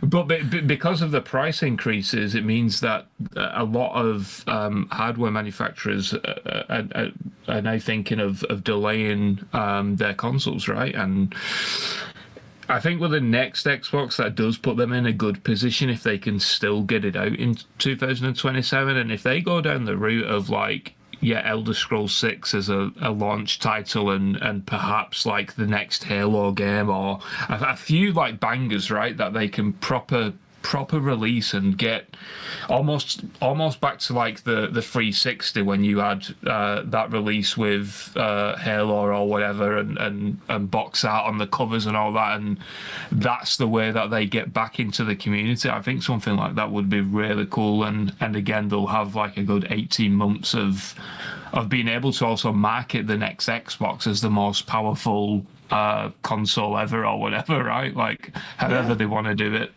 And not just power. This thing's going to be more powerful. You're right, but it'll also be a hybrid. There's a lot of marketing opportunities to really leverage the messaging here. I think you're right. I think they can do that. Yeah, but I was going to say, but do you think they would limit it solely to Xbox? But obviously they'll release it on PC as well anyway, right? They've got a great opportunity to kind of like shun out PlayStation for a good year or two, if those rumors are to be believed. It's not so much as a result of trying to push out. I mean, because they're not really competing one-on-one. It's not about pushing out PlayStation. Well, I guess that's a byproduct of it.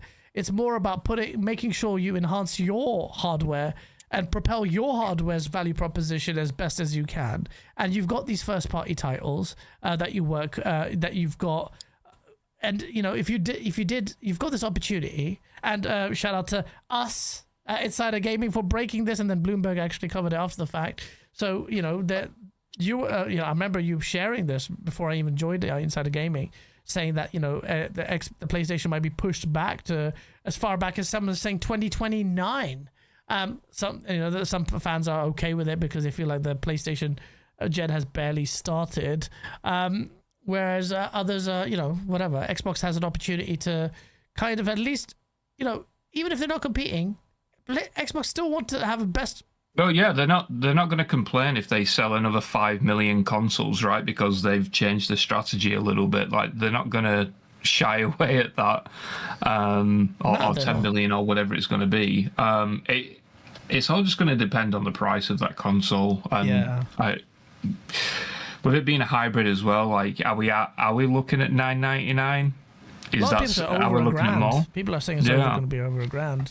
And even at over $1,000, that's got a tall order in the console space, a massive tall order in the console space. For a hybrid, though, if it's spec'd accordingly, and to the point where it's enticing to PC guys as well, it could make a big splash. That's, again, on paper. But in reality, Xbox always fumbles when it comes to these things. So I don't know. But with Elder Scrolls 6, that's a good point. We found out that it's on Creation Engine 3, which I don't know what the 3 is going to do. I feel like that engine is a bit ancient now. It should have been on a different engine, but I can't get into that. Oh, really? Oh, wow. Okay. Yeah. Interesting. UE5, he said. I don't know. But so there's that. Todd Howard this week also poured cold water on Starfield 2.0, or the moniker Starfield 2.0. He said, it's not 2.0, but it will be a significant change. And basically my video, all the things that I said that Starfield 2.0 needs to do is what they're doing. So they're saying that, that's what they're saying. They're going to make sure that they enhance space combat, which is the biggest weakness. Not space combat, space. I need to pull that up. Actually, I had to save that. Where the hell is it gone? I'll bring it up. But so they're going to enhance that. It's obviously going to get a PS5 release. And yeah, I'm going to bring it up. I think Insider Gaming's one. Where is it? I'm trying to be Insider Gaming just to be, part of the on brand. On brand. So yeah. And I mean, it was good of, or smart, should I say, of Todd to say that it's not going to be Starfield 2.0, because now expectations have been dropped a little bit, and if they over exceed, then fantastic, right? But I think that was just a phrase coined by the community because of obviously Cyberpunk and how they managed to do what they did. So I think it was smart for them to do that, and by all accounts, we're going to be getting that announcement very soon and the release very soon as well. So PR 101. Yeah, no, I think it's important because there's a lot of hype for Starfield. He says it's not Starfield 2.0. I've seen some of that. Starfield 2.0, which is where I use that even in my video. I said whatever it's called, but Starfield 2.0, for it to be 2.0, it needs to do what Cyberpunk did, and that was a thorough rewrite of its game and in some of its systems.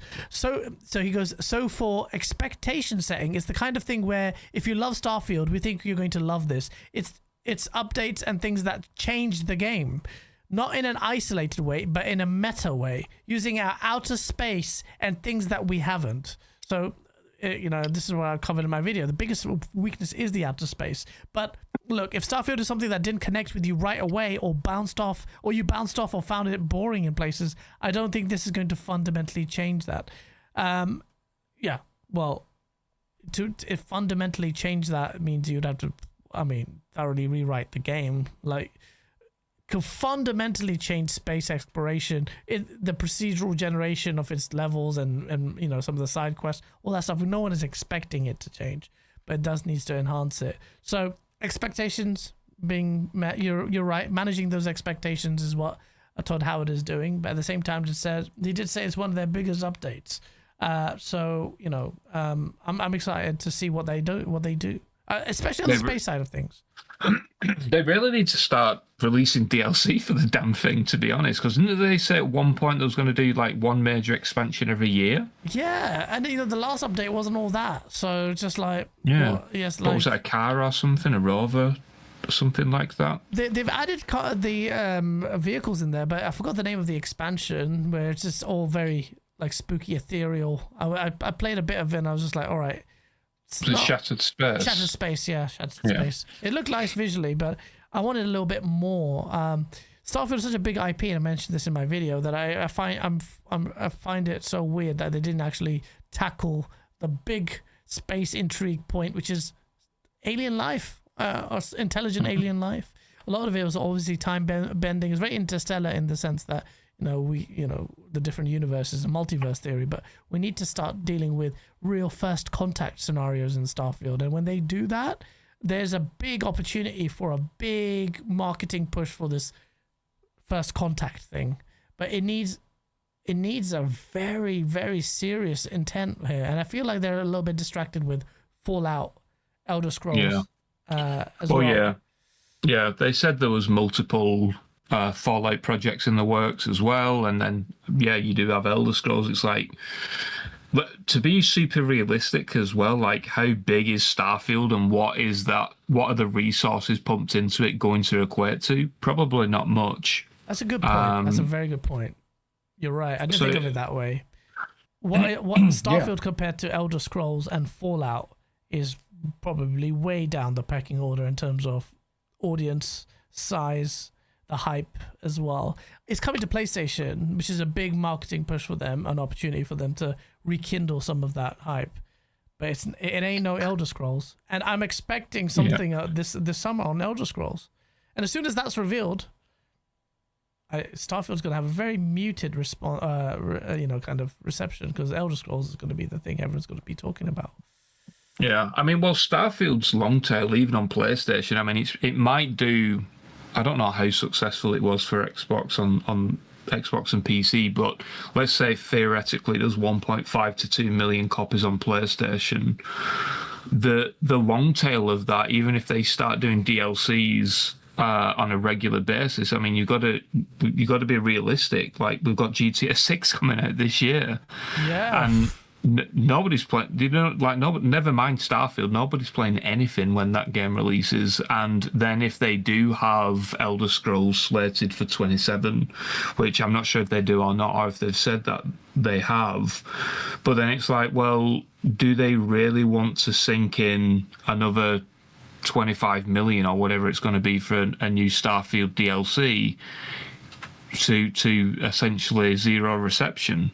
It's all about the numbers at the end of the day. Maybe it'll do absolute banger numbers on PlayStation, and we've seen for quite a lot of games that it usually causes PC players to spike, because we only have that metric right from PC and console. And maybe it'll spike on Xbox as well, and maybe they'll relook at it. But I just don't think it's a priority for them, and I don't think it has been for a while, to be honest. Yeah, no, I get that. I think that when you look at the reception of Fallout and how big it is in the TV series, and even Todd Howard said, quite surprisingly, what was his most favorite game or biggest impact game? I think he said Fallout 76 was the game he was most proud of. Yeah. Because of the long tail of it. Yeah. It was just interesting because they obviously failed at the start, and then they brought it back and had a big community. And it's one of those live service games that, they did it. A lot of people can't manage to do it, and very few managed to bring it back. Unlike, and bless them, like I covered in my video for Insider Gaming, Highguard, they're trying, man. They've got a skeleton crew working hard at it. They managed to get their website up yesterday or something. So that's good, because they couldn't even dedicate resources to that. They were trying to sort out the game, but they're really working hard and they believe in it. I just don't, on that point, I just feel bad for the developers in that I just don't know. I don't know there's enough in Highguard to to justify really breaking your back over it. Sorry, devs, but you've come into a very saturated competitive space where you've got entrants long before you have, put up their mast there. This is not the time where Apex Legends could shadow drop and just Apex Legends just even mechanically was just astounding. The characters level, the abilities, Highguard doesn't come close to that. And I thought they could replicate that. And that's a shame. Yeah.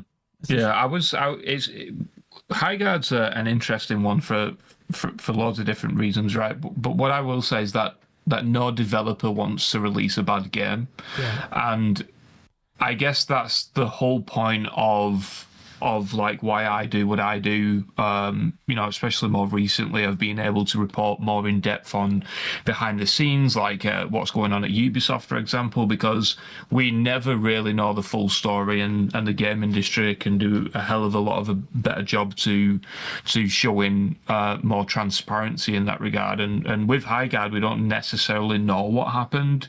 It was interesting because I was actually doing an interview for something at DICE, and Highguard came up into the discussion, and they was talking about Tencent being the main backer, and this, well, I think they said giant Chinese company, and then later revealed it as Tencent later on in the conversation. And I thought that was already known, and I think it was to a certain extent. And then like literally 3 hours later, they announced those layoffs, and the person literally just texts me saying, looks like China's backed out. And it's one of those situations where we just don't know what happened with that game in particular, right? Like, obviously we know that they wanted to shadow drop it, then Jeff Keighley came in and really liked the game, and then did what he did, and you covered it perfectly in the video over at Inside the Gaming. Wink, wink. Go and check it out. But I think Highguard's main failure was the fact that it just isn't 2019 anymore. The strategy of shadow dropping a game where you can literally just jump in and play, that doesn't work for Highguard. The reason why creators and media enjoyed it when they went out and played it in LA is because they had 4 hours of developers showing them a presentation of what to do in the game and how to play the game and to walk them through it. And then when you just put that in people's hands without any context, like, oh, this first round I need to go out and gather resources, then I need to build my base, then I need to do this and this. It just doesn't work. It doesn't work with that strategy, and maybe that was just naivety from the leadership over there, just believing that is what the community wanted. But I mean, it clearly wasn't. And again, like going back to Marathon and Bungie, like, I'm glad that they've been able to seemingly turn things around. Yeah. Because I to be honest, I'm quite sick of reporting on and seeing the stories of developers being laid off and projects being cancelled. No, I agree with you. It's just it's so droll. Like Ubisoft cancelled, they had layoffs as well. We've got Marathon coming out next week, which I'm very excited about. And I think, I really pray the game goes well, but it's one of those polarized games where people are just treating it like with Highguard, shitting on it before it comes out. It's Dead and Arrival, Concord 3, Concord with this. And, it has its work cut out. But I feel like this game is slightly different. First of all, visually, it's massively distinctive. Highguard isn't. Mm-hmm. And I'll be honest, the art style is a major, major pull for me in this game. It's hugely enticing. It's one of the primary things that I look at. It's really just inviting to look at. But it's obviously a Bungie game, and the gameplay is the most important thing. So, I feel like these guys can smash it out. There's going to be a very big risk in that there's a full-on public. It's not even a beta. It's basically the game, because just a few days later, the actual game comes out. So it's basically a demo that's coming out.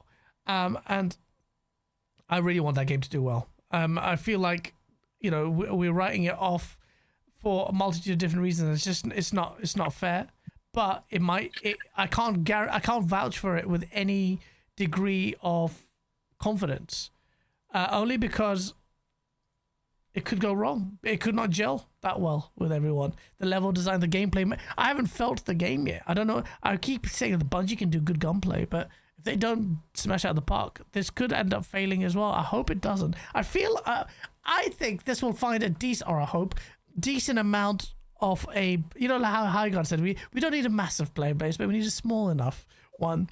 I think this will have a healthy enough one, hopefully, that people are invested in. I think, Arc Raiders actually gave some people an appetite for a more mainstream, extraction shooter. Yeah, I think I'm in agreement, and I actually think it will do quite well, almost similar to, I guess, Imbac's other game, The Finals. Yeah. Like, that game still does. I've not checked it in a while. If anyone wants to look it up in chat, I'll have a look. But I think it still does like 20 to 30,000 concurrents per day. Yeah, okay, not bad. And well, I'm saying, like, I don't know if that's true anymore, but I mean, if it does, like, that's still a well played game. You're gonna shoot me down now and say like 250. Oh well, that Steam, it's not even working for me at the moment. The Finals. Let me see. Finals. It's got different versions. Where's the freaking player thing? Go down. I can't see it. Charts. I'll go to charts. Oh, it's got 16,837 players right now. 24-hour peak was 18,000. Okay. I don't think that's bad. I don't think that's bad. Yeah. I mean, you got to remember as well. I mean, it's been out for over 2 years now. So it's maintaining, even with the same developer releasing another game, it's still maintaining a quite a healthy player base. And yeah, like with Marathon, I will say that I'm intrigued by it. Whereas Highguard, I couldn't care less. I didn't play it. It just didn't look like a game that I would enjoy. Obviously, you're encouraged to jump in and at least try it, right? But as soon as I found out there was a 30-minute tutorial or whatever before you can get it, yeah, I'm good. Like, yeah, no thanks. I didn't think the game would be for me, but when I did try it, I thought, oh, it's actually solid. It's a solid game. Yeah, But again, like, I feel like that's where Highguard went wrong. I don't think it was any of this bullshit about Jeff Keighley or anything like that. I think that it just needed like a solid 6-month marketing plan. It needed a beta and service slam or whatever they call it these days, and or whatever they rename it to, and just like get the community on board and educate the community about the game. Yeah. And it probably would have done all right, to be honest. But it's hard to see how they're going to be able to turn that game around now. Because even like for example, with the 5v5 stuff that they added like 24 hours later, it's like, well, you probably had the data to suggest that was going to be a requested... That's a good point. Thing. And again, like, I'm not a full-on game developer or whatever, so I don't know how long it would take to add 2 more players into a lobby or whatever, but it probably wasn't a super quick change that, because you have to go through certification and all that nonsense. So it's like, well, if you had that data, then perhaps it showed that releasing the game at that level in that state or whatever probably wasn't the right decision. That's the problem with these shadow drops. You don't get the benefit of that player data like you would if you did a lot more, those alphas and stuff like that. You want to build up hype. You want to make a splash. And that's why Apex Legends immediately is like, whoa, what's this? When it came out, it was like, it kind of got leaked a couple of days before that this is coming out. So we knew that the Titanfall guys are Vincent Pella's releasing a Battle Royale game. But then when Apex Legends came out, I remember the hype. Like it dethroned Fortnite in terms of numbers for a while, and everyone thought Fortnite is dead. That's how good Apex Legends was. And the last time I've seen anything like that is freaking Arc Raiders. Yeah, I mean, Apex did I think it was like 25 million players in the first week, and then they just kept releasing the little like thank you messages, and it was going up like 10 million every couple of days. But I don't know, like, as well with Highguard, what I find strange is the fact that it didn't leak, which tells me, was their pre-release QA and stuff like that like really well done? Yeah.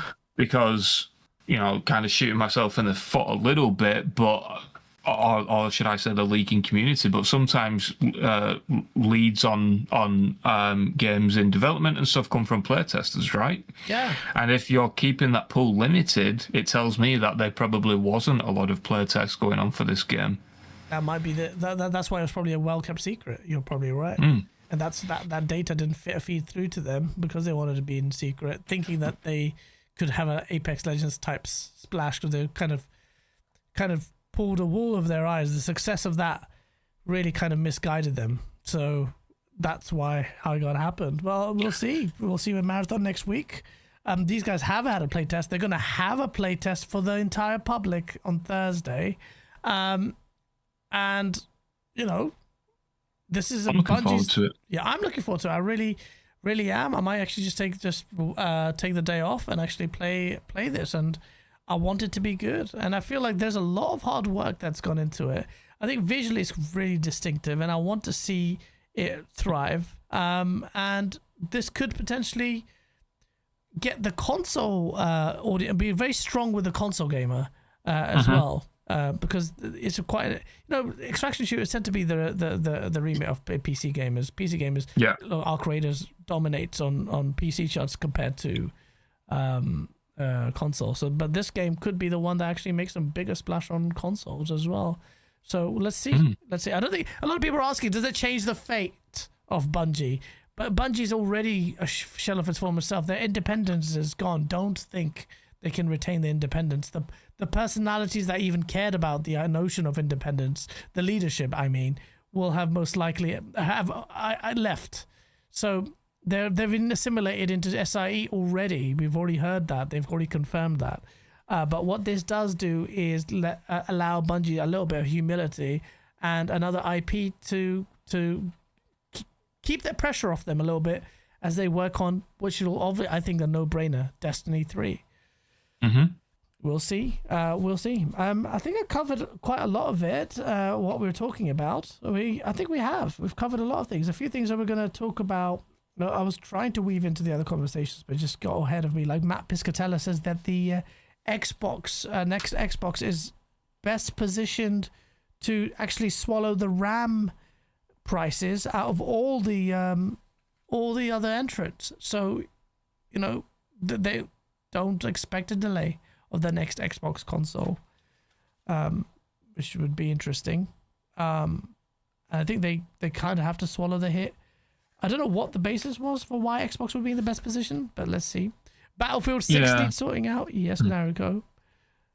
Yeah, I was just going to say, there's always the rumors from these tech channels that like Xbox or PlayStation have snapped up orders for X amount of millions of RAM and all that kind of stuff. Maybe that's the situation with Xbox, but to be honest, I'm not entirely sure because I'm not super familiar with that report.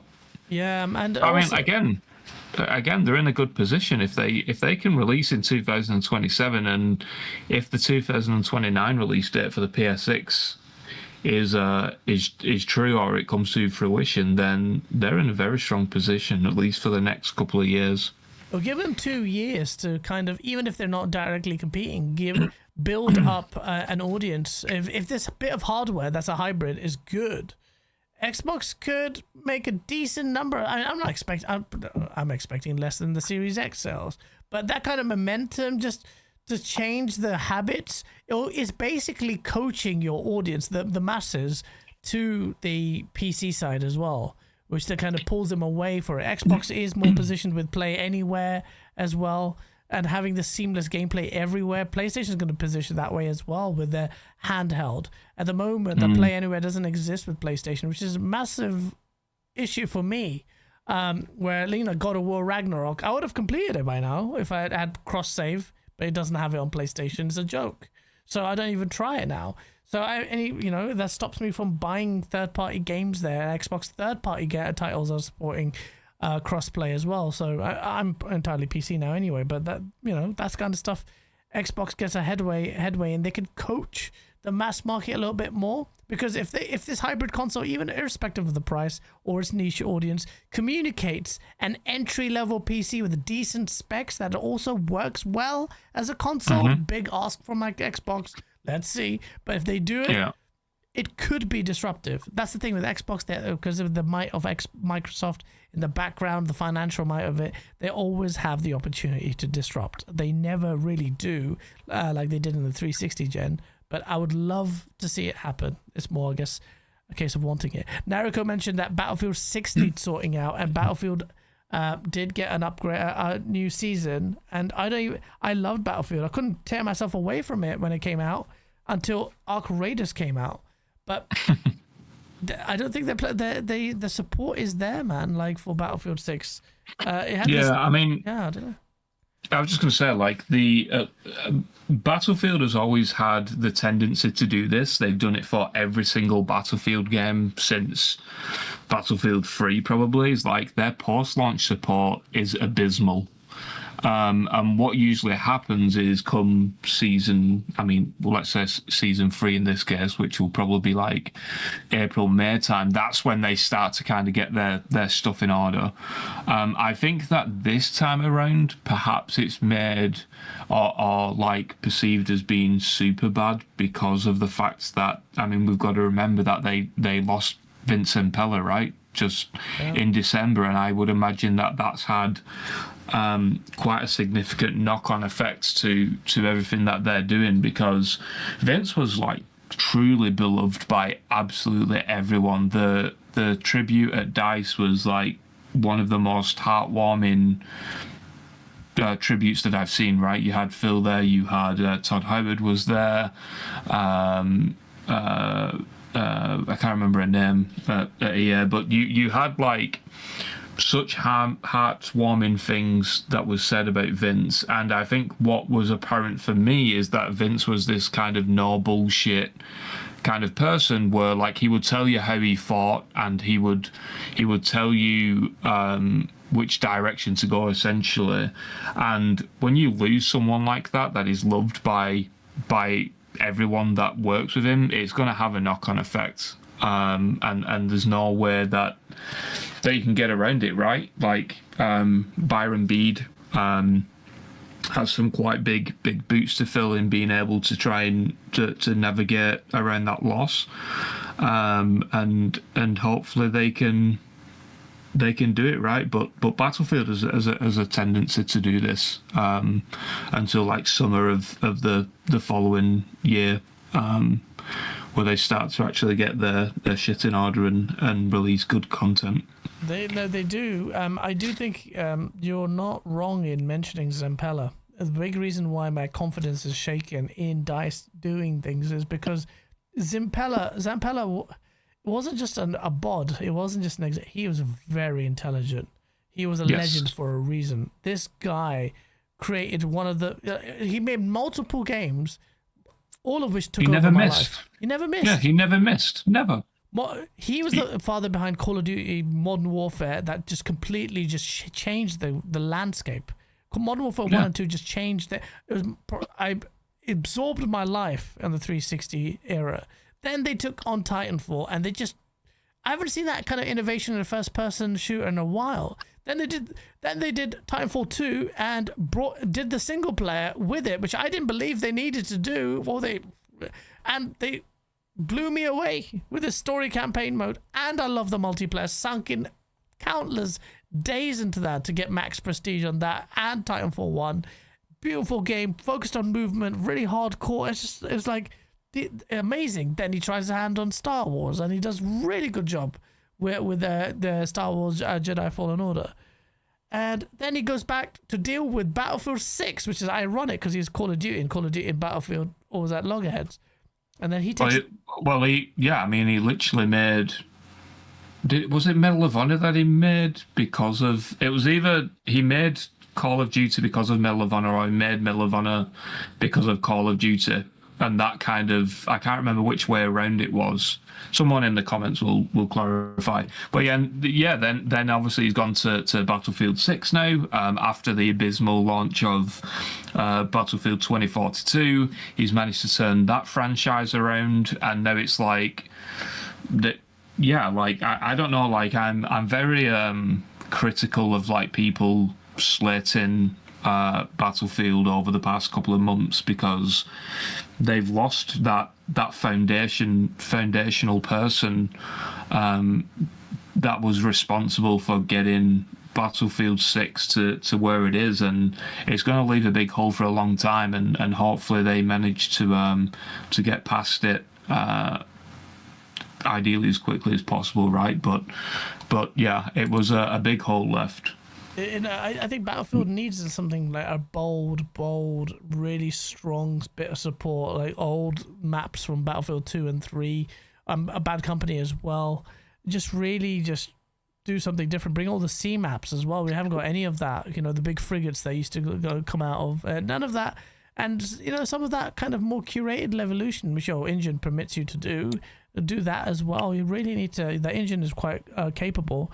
And, you know, Vincent Pella, right, he knew it so well. He goes, condenser, get rid of the 128 whatever player limit, break to 64 players, and keep the pace going. Because that's what Battlefield never did until he got involved. Battlefield 6 changes the formula quite a bit for people who played Battlefield properly a lot, like I did.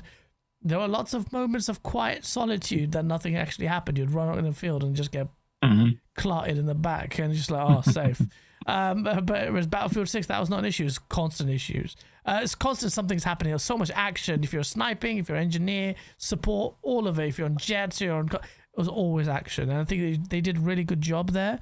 But I feel like some of the hardcore Battlefield guys also felt like they became a little bit Call of Duty. So there's a little bit of rejigging that needs to happen to get a faithful going. But I will say 76,000 players as of right now, that's not bad a number at all either. So, you know, I obviously compared to the top, like if I'm looking at the most players right now, Counter-Strike is 1.1 million players. Dota has 607,000 players. Arc Raiders has 240,000 players. So, you know, these are major numbers when you put it compared to that. It's like Bongo Cat. I don't even know what the fuck that is. That's 101,000 players. What the hell's Bongo Cat? You have to remember though, like a game like Battlefield and probably even like Call of Duty now, right, are never going to get to those numbers. Like just because of the IP in general. Like the next Battlefield game, even if it was Battlefield 3 remastered, or if they did, you know, Call of Duty World at War remastered, for example, it's never getting to 1 million plus players anymore. Like, it just isn't. Maybe across different platforms could together, maybe on a release. Yeah. Yeah, but I mean, we always use Steam, right? As Splitgate developers would say, it's not a metric of success. Poor Splitgate guys, man.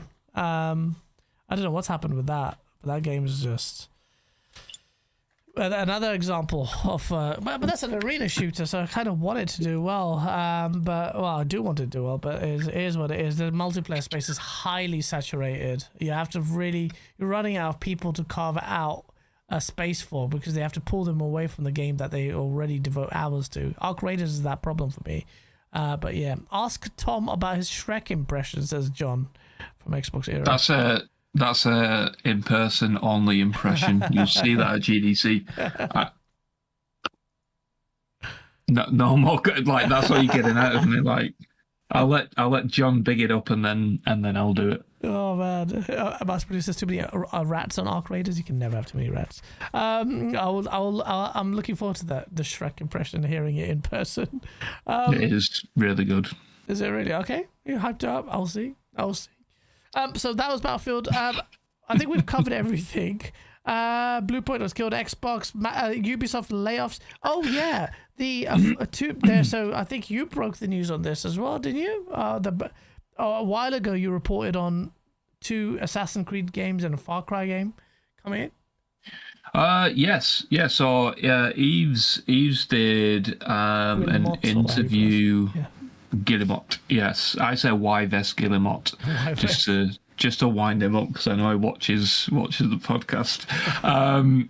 But yeah, like he did an interview with Variety earlier this week, just kind of talking about the changes that they did last month about like the creative houses and all of that kind of stuff.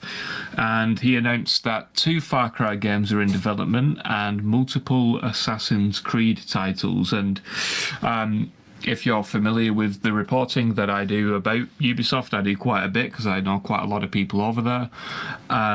You do you? They do. Interesting. So do Yeah, I. yeah. Okay. Yeah.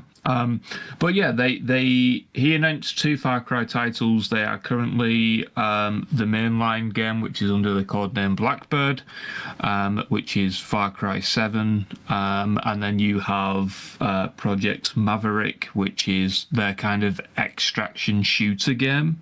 Okay. Now, Eve said that both of those titles were very promising. And when I read that, I was a bit like, very promising. That's interesting because Maverick got completely rescoped literally a few months ago, and Blackbird has a ton of problems. So to me, like, obviously I understand the public kind of, well, the PR of it, right? Like, it's the promising titles, but behind the scenes, both titles are very much kind of not in danger of cancellation, but they are not going so well. I think Project Blackbird has had 6 or 7 sets of different directors since it was greenlit, and Maverick has been rescoped multiple times. And yeah, so both of those projects are a bit all over the place at the moment. And then he also announced multiple Assassin's Creed titles are in development.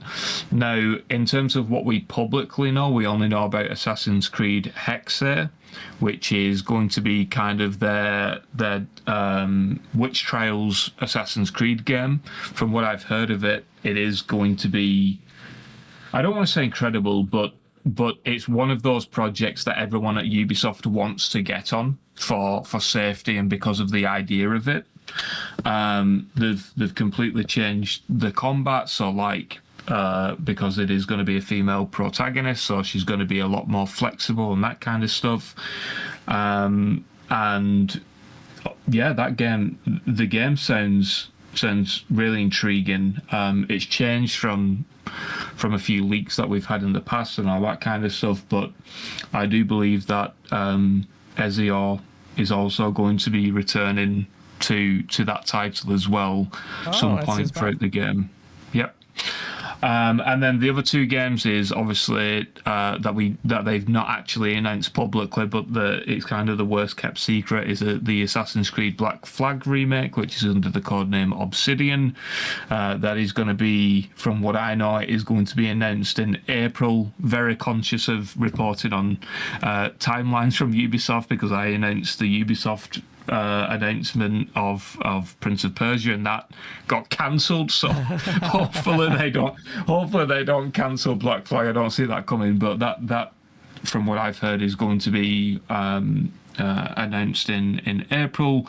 And then they have Assassin's Creed Invictus, which is like some very weird, I want to say weird, but it's like almost like Fall Guys inspired, where it's like arenas where you've got to assassinate people.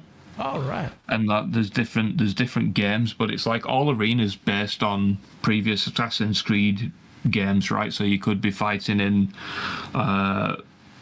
like the courtyard of Assassin's Creed Mirage, where there's like flame pits and spikes coming out of the ground where you can push people into pits or trigger traps to stab them and all this kind of stuff, and you've got perks and blah blah blah. And both of those titles are going to release later this year, and Hexe is looking further out than that. But overall, yeah, that's Ubisoft. They did lay off Toronto, 40 people from Ubisoft Toronto, earlier this week. Some of them were working on the Splinter Cell remake, which they've said it's not going to impact development. From what I know, that the remake is still a whiles away. Oh, okay. It's still happening. Okay. Yeah, it's still happening. And I know that you also pulled up Beyond Good and Evil 2 then. Yeah. I don't know, man. Like, Beyond Good and Evil 2 could be a good game from what I've seen.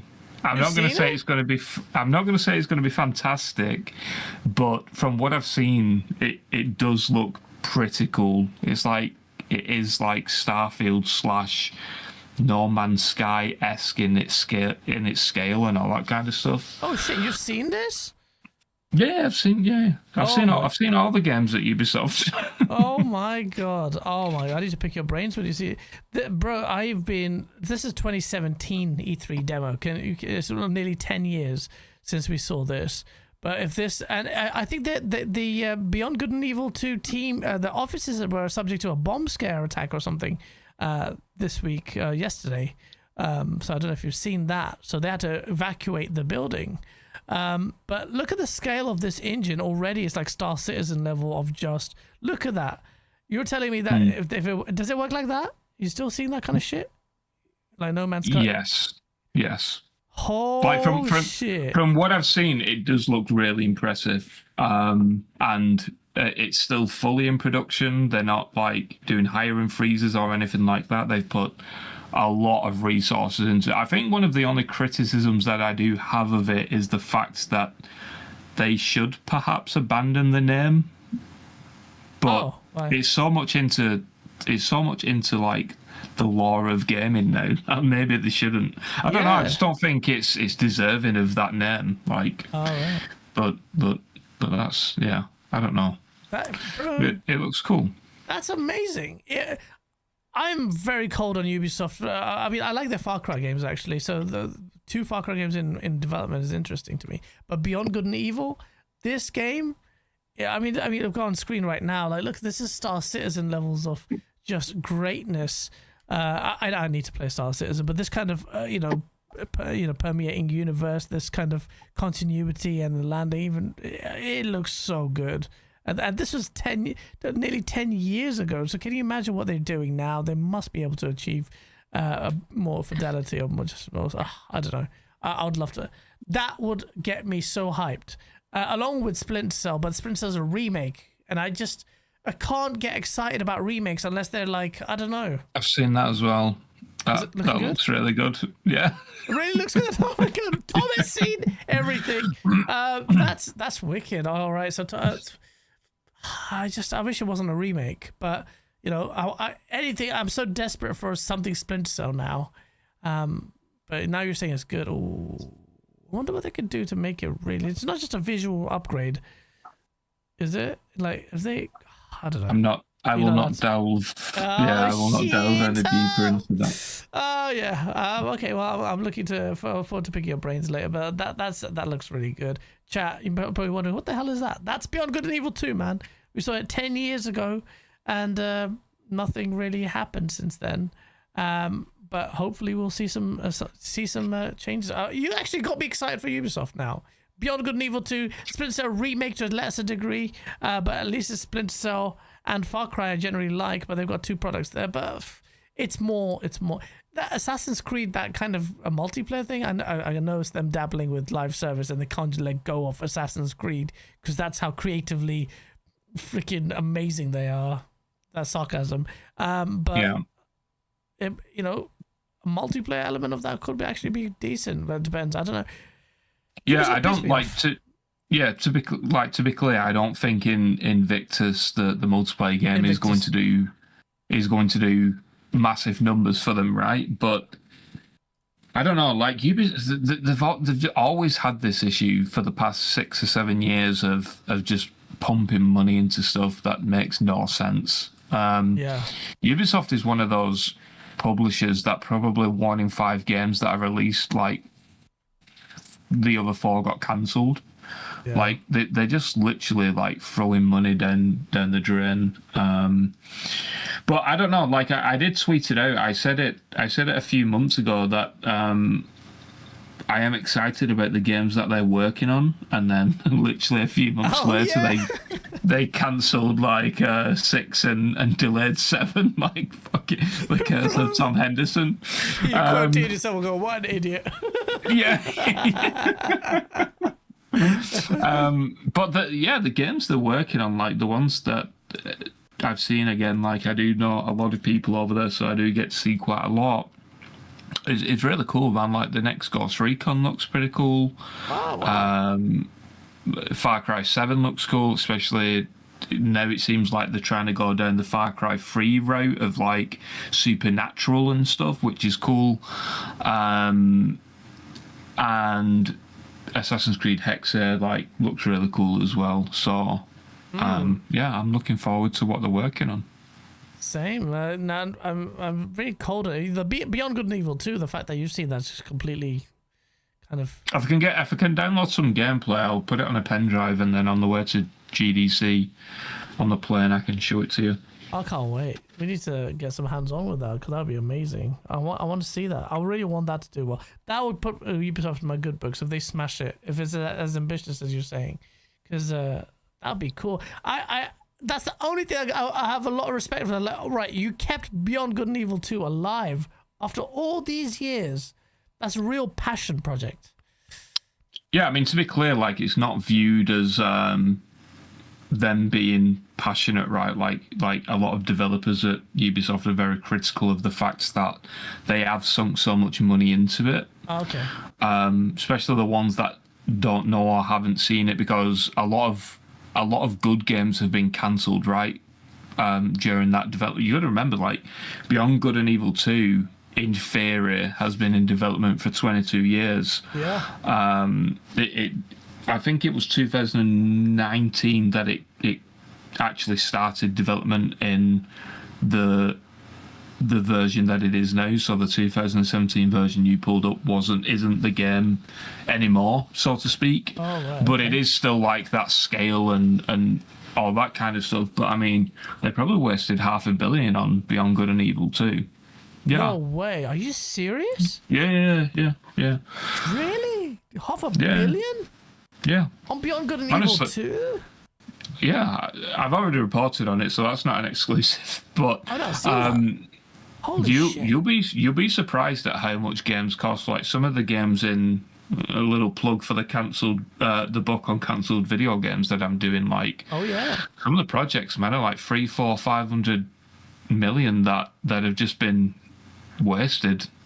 Wow. It's insane how much games cost these days. That is insane. Holy shit. Even for a vertical slice these days, you're talking 20, 30 million. What? For a AAA game, yeah. Jeez, that's why when you guys come at me when I say AA is the future, that's why. Holy shit. That's crazy. You need to get your book out, man. I'm trying, but I'm too busy doing podcasts for people like you. We appreciate it. Honestly, thank you so much. And this has been a long show. Man, it's just been good chatting to you. It's good that we can get on with each other since we work together now. But it's been a great show, honestly. And yeah, man. GDC in a few weeks. Couple of weeks. Hopefully, if we get past border control.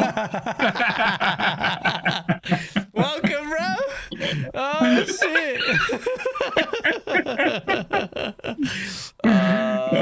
Hopefully not. Hey, listen, I got through very quickly last time, so that was last year. So hopefully we'll get through this year. Have you got the Esther updated and. Yeah. I haven't updated it though, because you have to change it to mention. Yeah, you have to change the address. Yeah. So we'll do that. I will do that. All right, chat. I hope you enjoyed that show. Smash the like button, and thank you so much for 170 still here, catching up. I will upload the solo stream of yesterday up on Spotify now, and I'll do the times. It takes a while to process, by the way. If you're wondering why it takes me like a day, sometimes it takes a day because I think it's 1440p stream, and YouTube takes ages to process it. So let's see. I know Marathon is very. I can see in the chat. It makes you don't like the aesthetics. I can see it's Marmite, but I'm really, really excited for it. Smash the like button. We have great things, good videos for both Insider Gaming and on Septic Source. Tom, is there anything you want to say to the people? When do we get to see your face? No comment. I will say, go and check out the Highguard video on Insider Gaming from yourself, just to see the different version of you, the serious version. You know what, chat? If you can stay here for a little while, I can redirect us to Insider Gaming. There's 170 of you. If you haven't seen it, it would be really nice. I am figuring out how to do it while we do it, as Tom tells you about an Insider Gaming exclusive that no one's ever heard of. There you go, Tom. Go for it. Oh shit. Oh shit. You don't have to do that. Let me go through my notes. I'm literally going through my notes. You can hear the paper rustling. Yeah, go on, do it, man. Come on, you got this.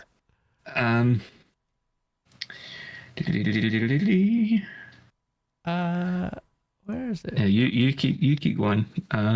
Where is it? How do you do? There we go. A better way of moving this to another general upload default. No. All this is really in-depth stuff that I can't report on just yet. Is it not? Shit. Any questions in the chat quickly? Yeah, go to the chat. Chat, ask questions while I figure out how to raid on YouTube Live. What is it? What do you have a question for?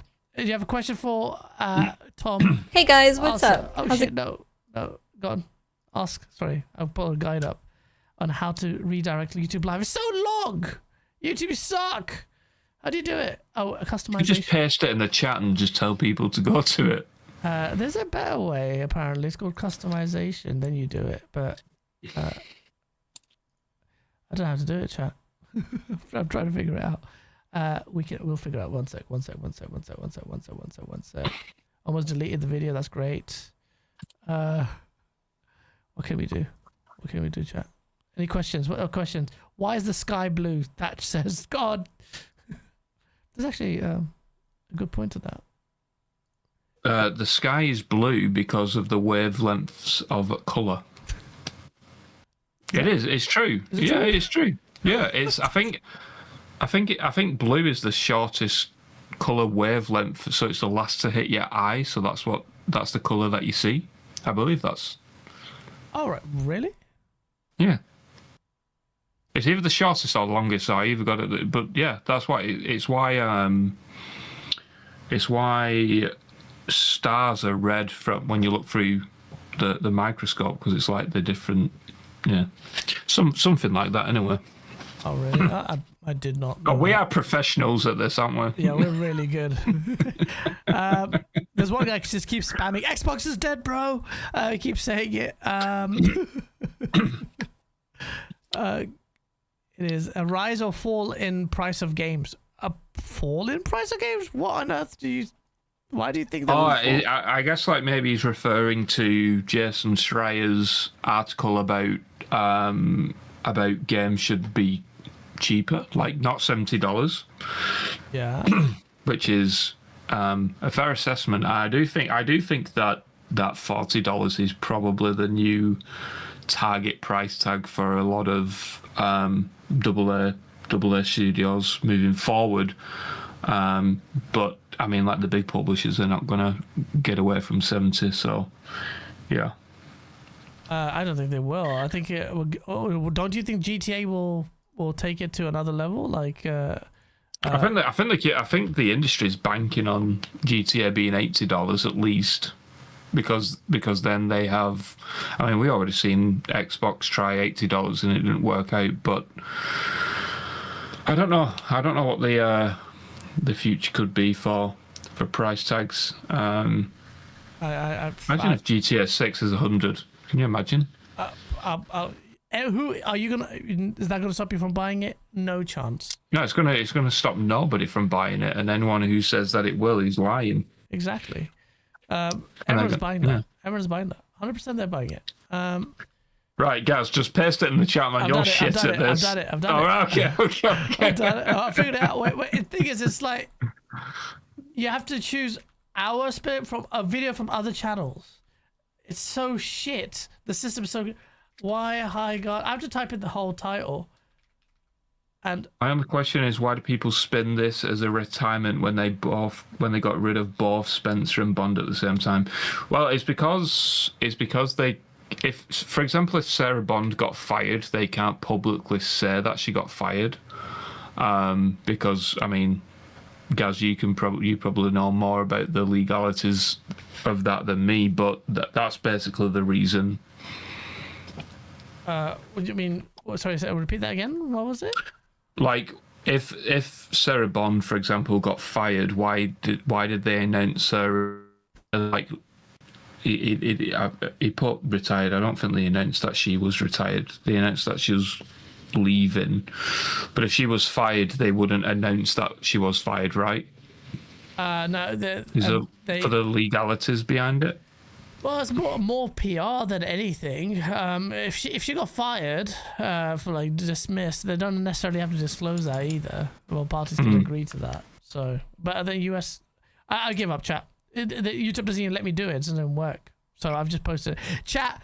Watch the video after all that. Jesus it doesn't Christ. work. It doesn't work. It's so shit. It says you have to pick a specific video and you have to search it and put Insider Gaming and put Highguard or put this paste the URL. It doesn't work. It's really bad. It's just very balked.